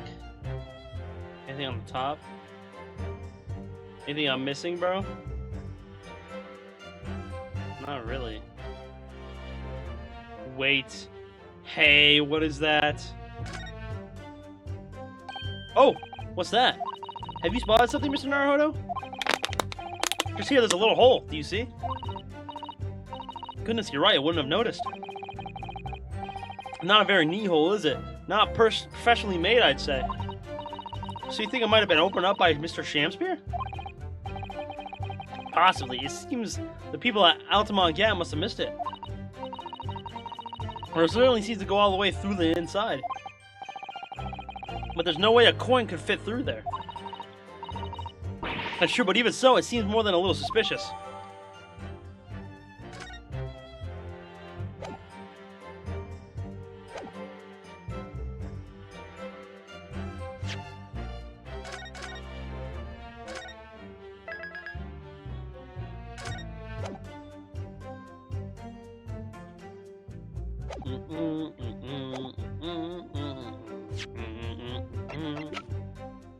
Objection! Lady Altamont, I'm afraid to say that this meter clearly does show signs of having been tampered with. What? Get away! I've been over and over that thing. I'm telling you, there's nothing wrong with it. In that case, what do you have to say about the small hole that's been made at the base of the coin box? Hole? What? You're right. You're quite right. There is a little hole there. The meters aren't supposed to have that. None of the others do. In other words, we can assume that Mr. Shamspeare secretly opened up the hole himself. Yes, I wouldn't be at all surprised, but why? Yeah, why? I mean, it's tiny. You couldn't get a farthing through that. Lady Altamont, I wonder if you could give the court some more details about your meter design. What sort of details? Well, what I'd specifically like to know is how it's dismantled. How can the meter be dismantled? Dismantled? Yes, given that there are no signs of it having been forced, I'm wondering if perhaps, rather than being broken open, it might have been taken apart. Well, yes, that does make some sense. The padlocks are made by a first-class locksmith from the finest quality steel. And the meter box itself is made from plate steel as well, welded shut to ensure it cannot be opened again. I can assure you it's quite impossible to dismantle it.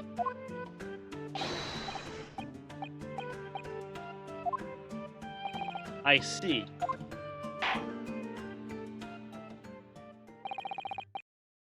The witness will amend her formal testimony with that information in case it is pertinent. As you wish, my lord.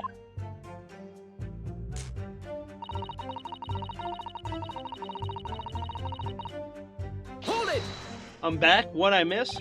We're pretty much now getting the juror number 4's testimony about Shamspear stealing gas. Has anyone ever tried it? And that's pretty much it. Oh yeah, they've tried, but they've all given up long before long. After all, if they actually broke the meter, the company would be able to take legal action. Yes, that makes sense. What do you think, Mr. Naruhodo? Is it welded steel construction significant? Or perhaps there's some other aspect of the meter construction that we should be focusing on? Yes, you may be right.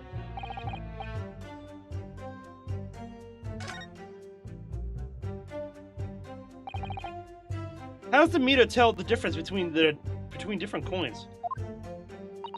What do you mean? Well, for example, if someone were to put in a 1 penny coin, that wouldn't work presumably, would it? No, of course not. So, well, how does the meter know that the coin it has been fed is a third penny bit? Ah, I see what you're getting at now. The meter tells coins apart by their shape and size, which includes their thickness. A third penny is about 3/4 of an inch in diameter, you see. Other coins just won't fit. Ah, I see. It's clearly been very well thought out. The witness will amend her formal testimony with that information in case it's pertinent.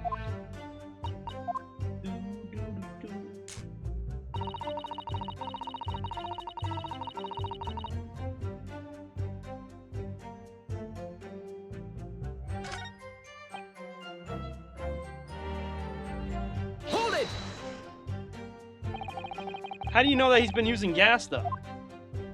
Well, now, since I started investigating this bloke, I've been to his room more than a few times. And every single occasion, his lamps have been blazing and his stove pounding. It's the middle of winter and he still turns to me, sweat dripping down his cheek, and says, "Get thee to a nunnery." Hamlet, indeed. Wring the bloke's neck. I get all hot under the collar, but still. Every time I open that flaming meter, it's empty. He's robbing me of my salary, too. What's wrong with the world? Where's the justice? How can Mr. Shamspear possibly be stealing the money? I don't understand.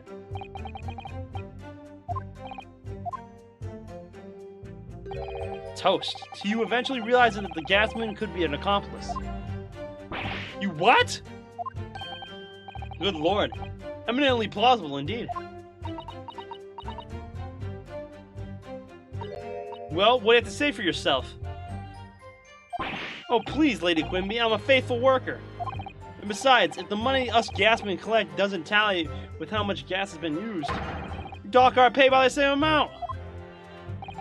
So you'd be stealing money only to have the same amount taken from your wages. Clearly that makes no sense. Perhaps it's a case of losing the battle to win the war? No. I'm not gonna stir up that hornet's nest. If I went stealing from the company, I'd be finished. It would seem there is no evidence to support the claims of thievery made against the victim, because Mr. William Shamspear is innocent. Pray, forgive me if that shatters some illusion, as my lord and depository was clearly under.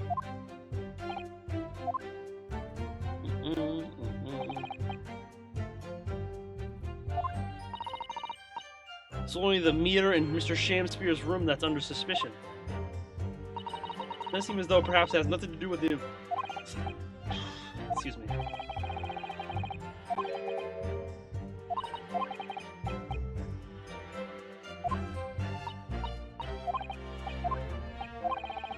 Who done it?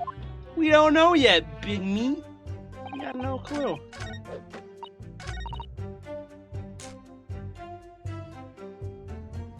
Nothing else will fit.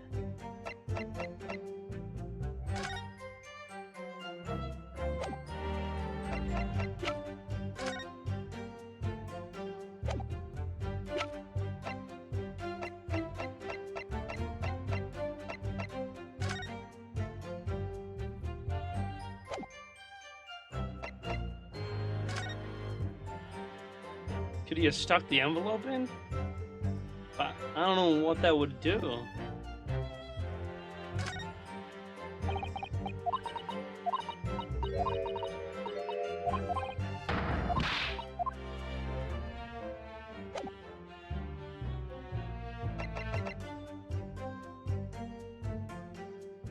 Well, yeah, but Hold it! I don't know where to go with that.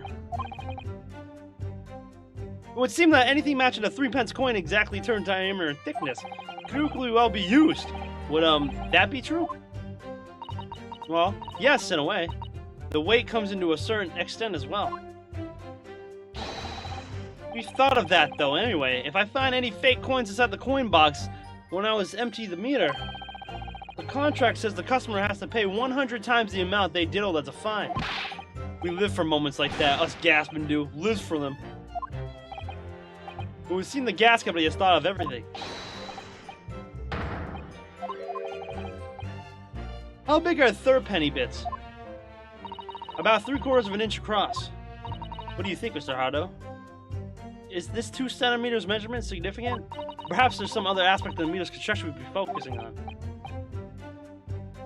I have to pick between either this or this.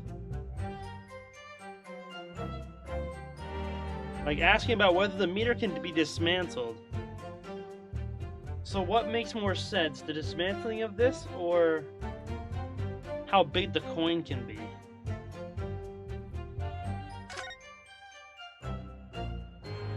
Yeah, we checked below the machine, and this is where they got us.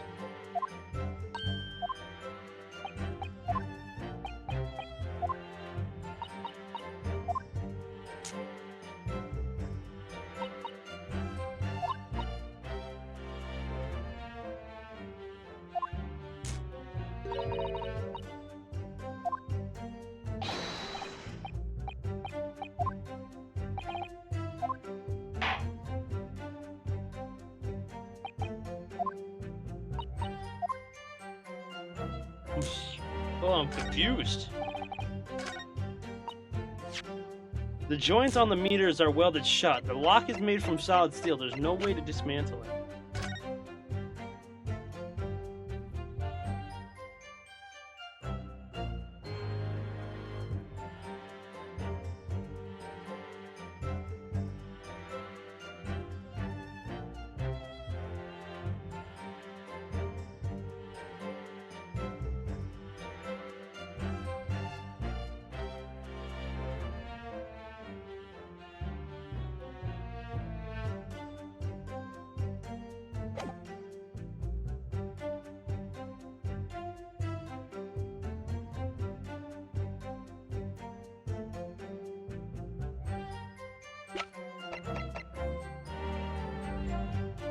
Could it be the ripped piece of envelope?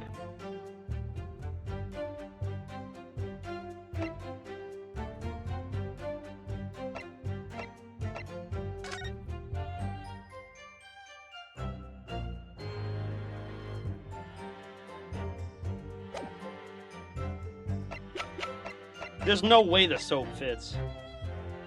The thing in the soap. Oh, you're... Oh, look at this bar of soap. There's a circular depression on the side. Ah, do you think?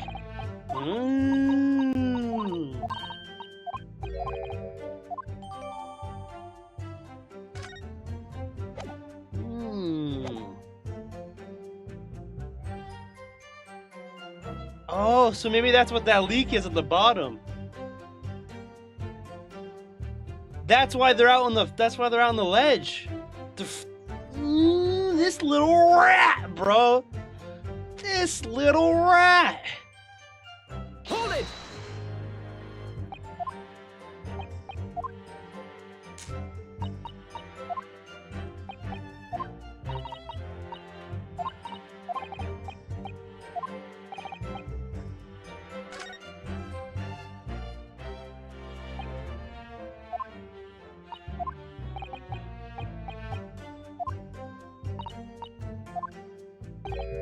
Or he put the coin in. So he put the fake coin in, and then just poked the hole in the bottom so it would melt through the thing.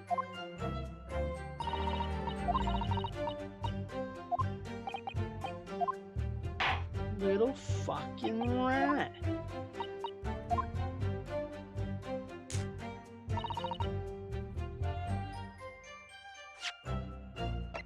Objection! Let me just confirm something here. If the diameter and thickness would be correct, the meter would accept any object as if it were a thirpenny bit. Is that correct? Yes, that is correct.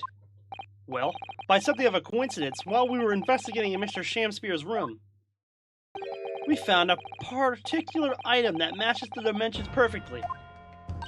Something the same size as a thirpenny bit? What was it? The item in question is this. What?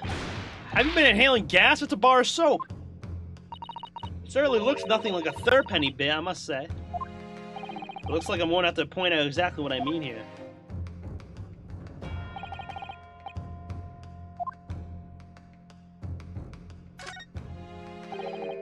Okay. Got it! You have to turn over the soap to see what I mean. Ah! Are you referring to that round depression in the middle of the soap there? That's right, a depression that's approximately 3/4 of an inch in diameter. Or, in other words, almost the exact same size of the thirpenny bit. Get away! Does anyone here have in their possession a thirpenny bit? Quickly now, hand over your coins, ladies and gentlemen. It sounds rather like a highway robbery, doesn't it?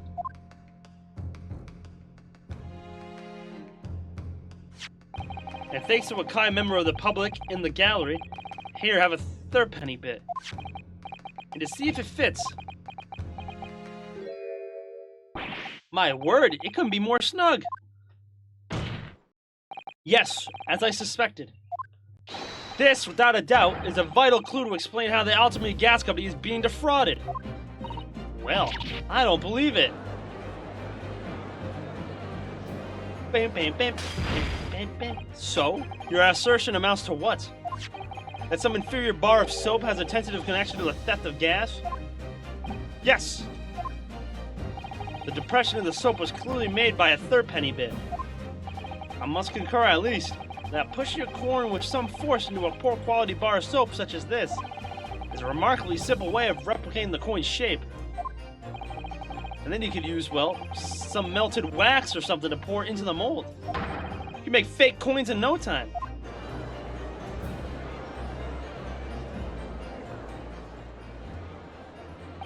This brings all the pieces of the puzzle together. It's the method Mr. Shamspeare has been using to steal the gas. That's the missing link.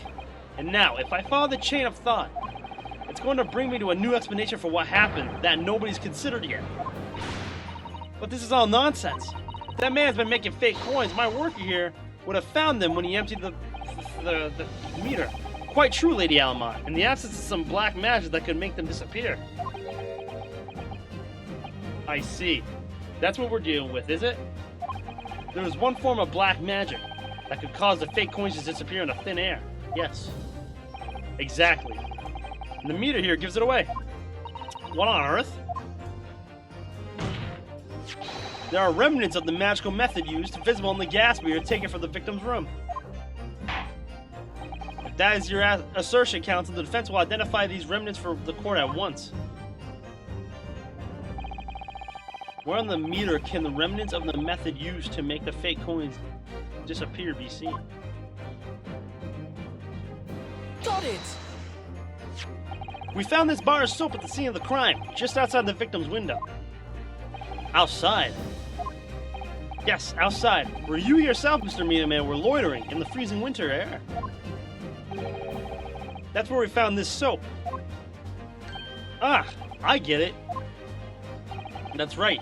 The answer, of course, is ice. Did you say ice? Mr. Shamspeare has been leaving soap like this outside his window each evening filled with water. After a night outside in the bitter cold, the water is completely frozen solid the next morning. Then he takes his fake coins of ice and feeds them into the gas meter, giving them light and warmth in spades. That is so smart, bro. What the fuck? And his room becomes very comfortably warm. The ice now inside the meter coin box melts, turning back into water and draining harmlessly away through the small hole made in the underside of the meter. That is how, without leaving any evidence of his wrongdoing, this man's been stealing Altamont gas.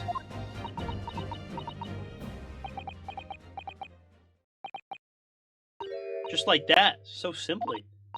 Is he trying to make us look like idiots? Been fooling us with some bars of soap and some water? That's right, madam. I don't believe it. It can't be true. You have any idea how much money we spent to develop that new meter?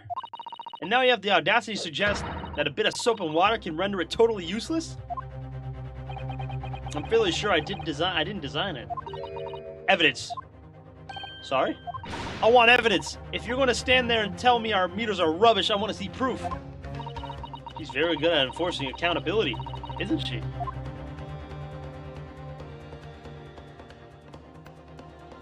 Very well, Lady Altamont. If you'd like evidence, I'll provide it. What? Mr. Naruhodo, are you saying you actually have evidence to support this theory? I did not notice a trace of something that bothered me a little at the time. And I have a feeling that this theory we've come up with now could explain it. Take that! This is a photograph of the scene at the point when the victim was discovered, taken by Inspector Gregson. It clearly shows the remnants of the crime carried out by Mr. Shamspear. What remnants?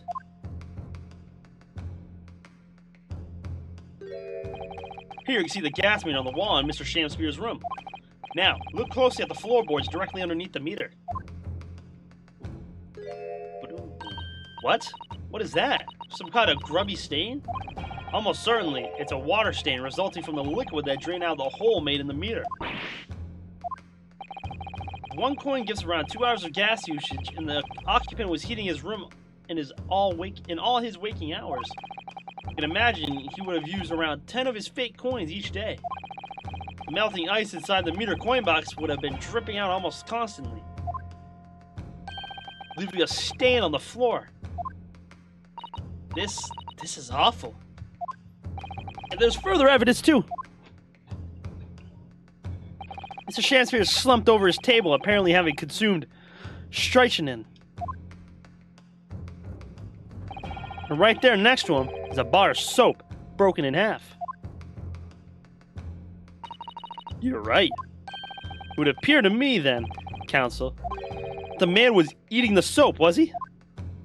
Tch, pardon me for disagreeing with your lordship, but certainly not. He didn't beat about the bush there, did he?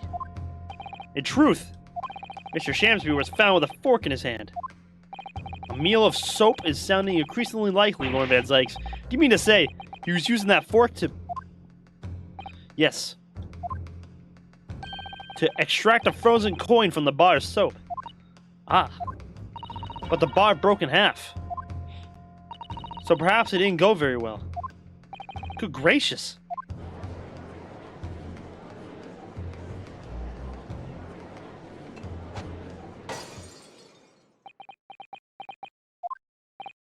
Lord Van Zieks?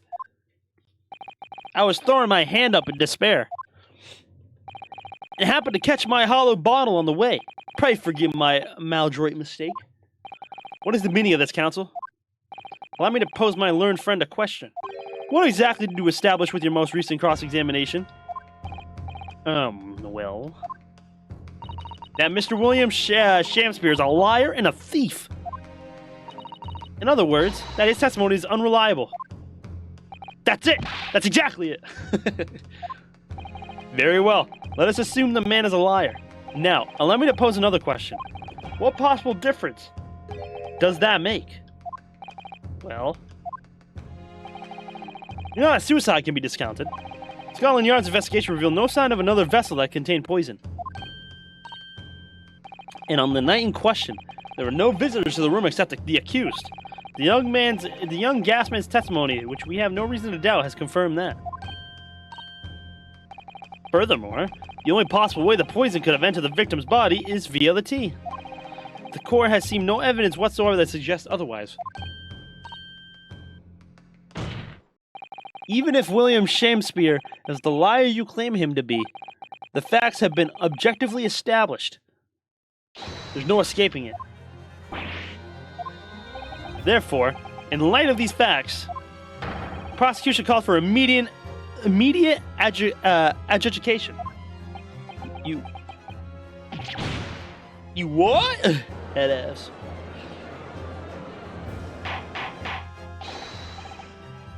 Well, counsel, how does the defense respond? But Mr. Naruhodo, what was the point of that last cross-examination? Did it actually get us anywhere? Or did it make no difference at all, like Lord Van Zieks is saying? To raise an objection, obviously.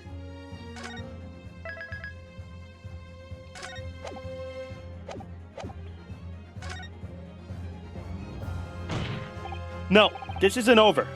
The defense will not rest. What? But counsel, you've successfully explained everything.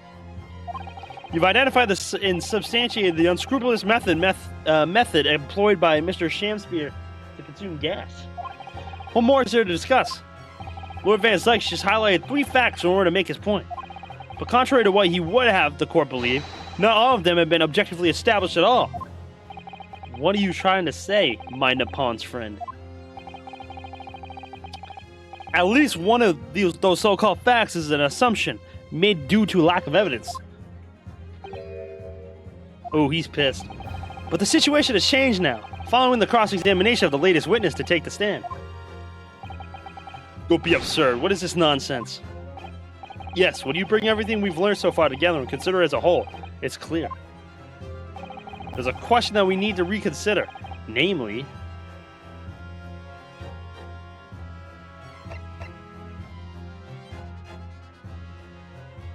was the poison in the tea? We've all been led to believe that the strychnine poison that afflicted Mr. Shakespeare was in the tea brought to him by Mr. Natsume, but that's conjecture at best. Objection! The victim has testified that nothing else passed his lips that night. There was no other possibility. And since there was no trace of the tea left at the scene, it couldn't be tested for traces of the poison. Objection! As I said, the situation has changed. Because in fact, some of Mr. Natsume's tea was left at the scene. And a particular piece of evidence proves it. Objection! A ludicrous claim. Scotland Yard detectives investigated the scene exhaustively. What evidence are you suggesting they missed? The defense has made a bold claim indeed. Very well, counsel. Present your proof. What evidence from the scene of the crime can tell us about the nature of the defendant's tea? Do I have to, like, do this first? Okay, no. I've already done that. Take that! What exactly is this piece of evidence supposed to reveal about Mr. Natsume's tea, counsel? Well, I suspect it may possibly be related. Bro, what?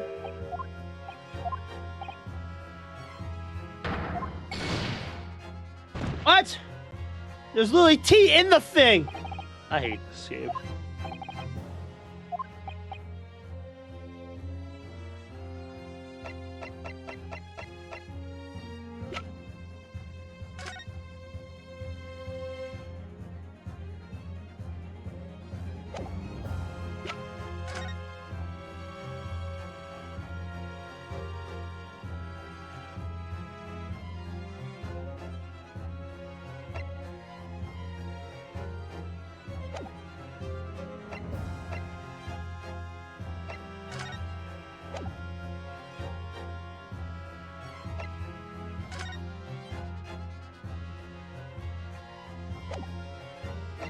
Am I bugging?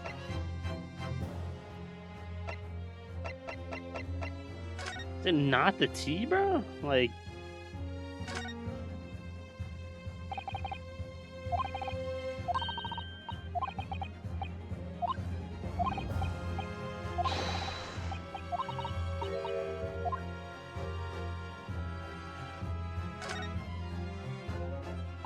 This is the teacup which Mr. Natsume was drinking.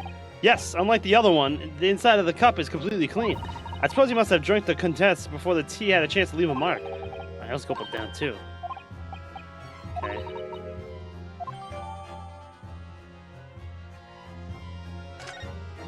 Fucking A. Take that!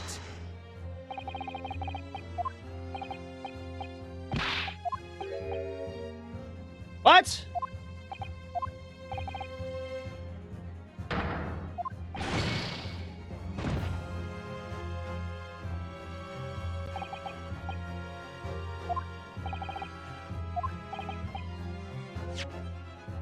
Is there another piece I'm missing or something? You are welcome. What the fuck, bro?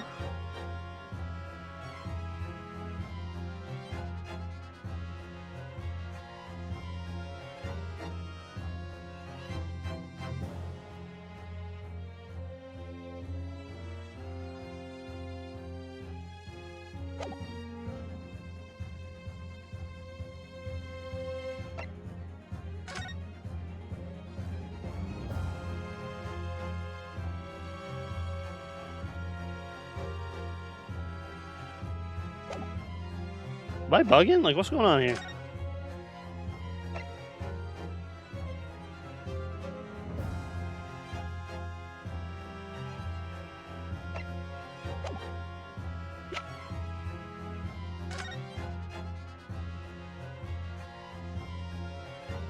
What's on the gas meter, bro? Like, what is all that shit?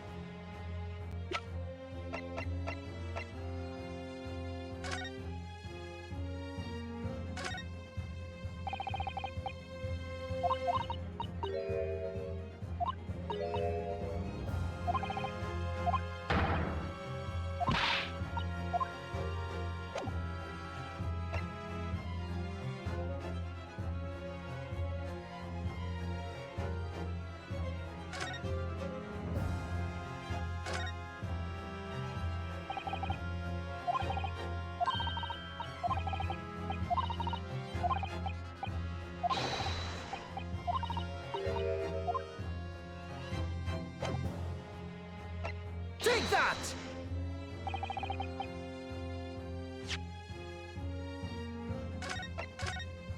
Am I bugging, bro? Am I bugging?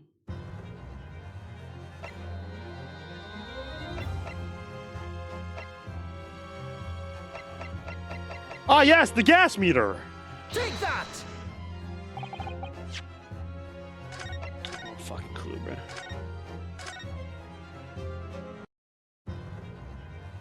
I'm just trial and error now, bro. Like, they got me, bro. I'm stumped. Take that! I'm stumped. They got me, bro.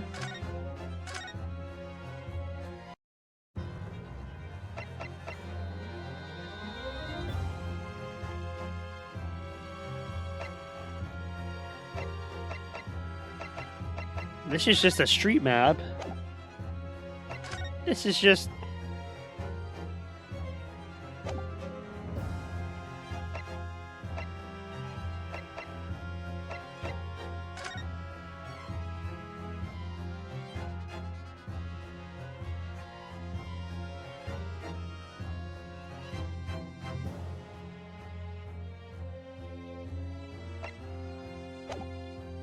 What evidence from the scene of the crime can tell us about the nature of the defendant's teeth? Take that! The soap again? The same bar the victim used to fashion his coins of ice? Yes, that's right, my lord. It just comes back to me. Something about when we first found this bar of soap at the scene yesterday. It's more bars of soap. Soap? What are bars of soap doing lined up on the ledge on the outside window? I'm quite certain that when we originally stumbled upon the bars of soap, there was actually a frozen coin in each bar. So you discovered the gas thief's coin factory. Fascinating. In a way, yes, but there's more. The coins we found in the soap at the time weren't normal ice. Oh, they were tea, wasn't it? it was like a brown color. Exactly. Something very obviously strange.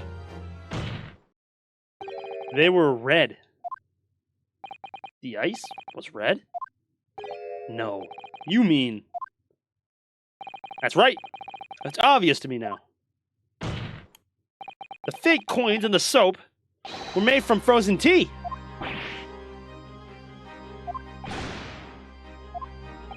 I would remind the court of statement made by Mr. Natsume earlier in this trial.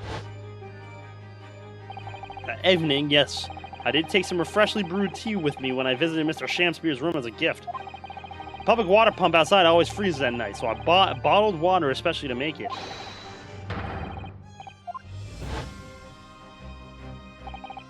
Yes, I believe there had been a snowfall that day. It was particularly cold. Sadly, on such occasions, the poorly constructed water remains. Oh, so he had to use something else because the water was frozen. So on the night in question, Mr. Shakespeare, having no running water to use, was forced to use the tea brought by Mr. Natsume in order to make his fake coins. My word!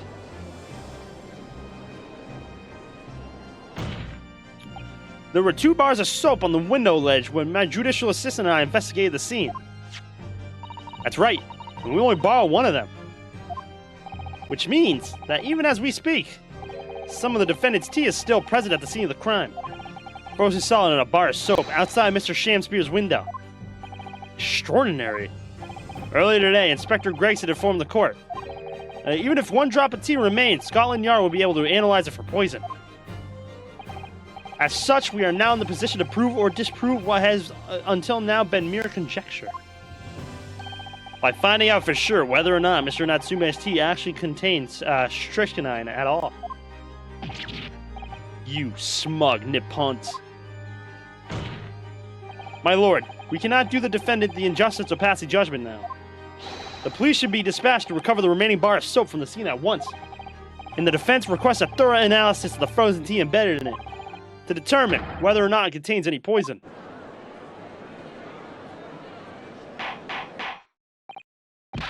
Bailiff! Instruct the police to attend the scene at once. Yes, my lord. Understood.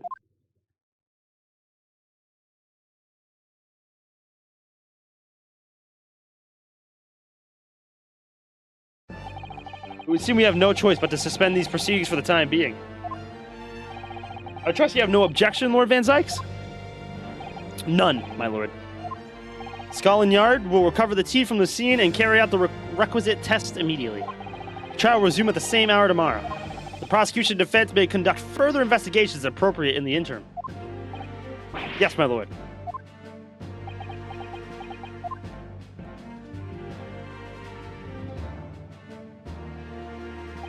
Well, we managed to scrape through there somehow. Thank you, counsels. Court is adjourned until tomorrow.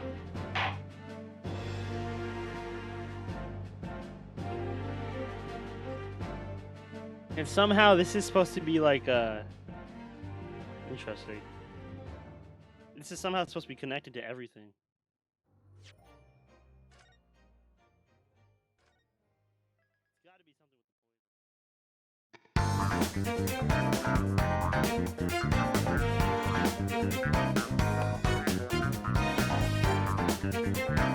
the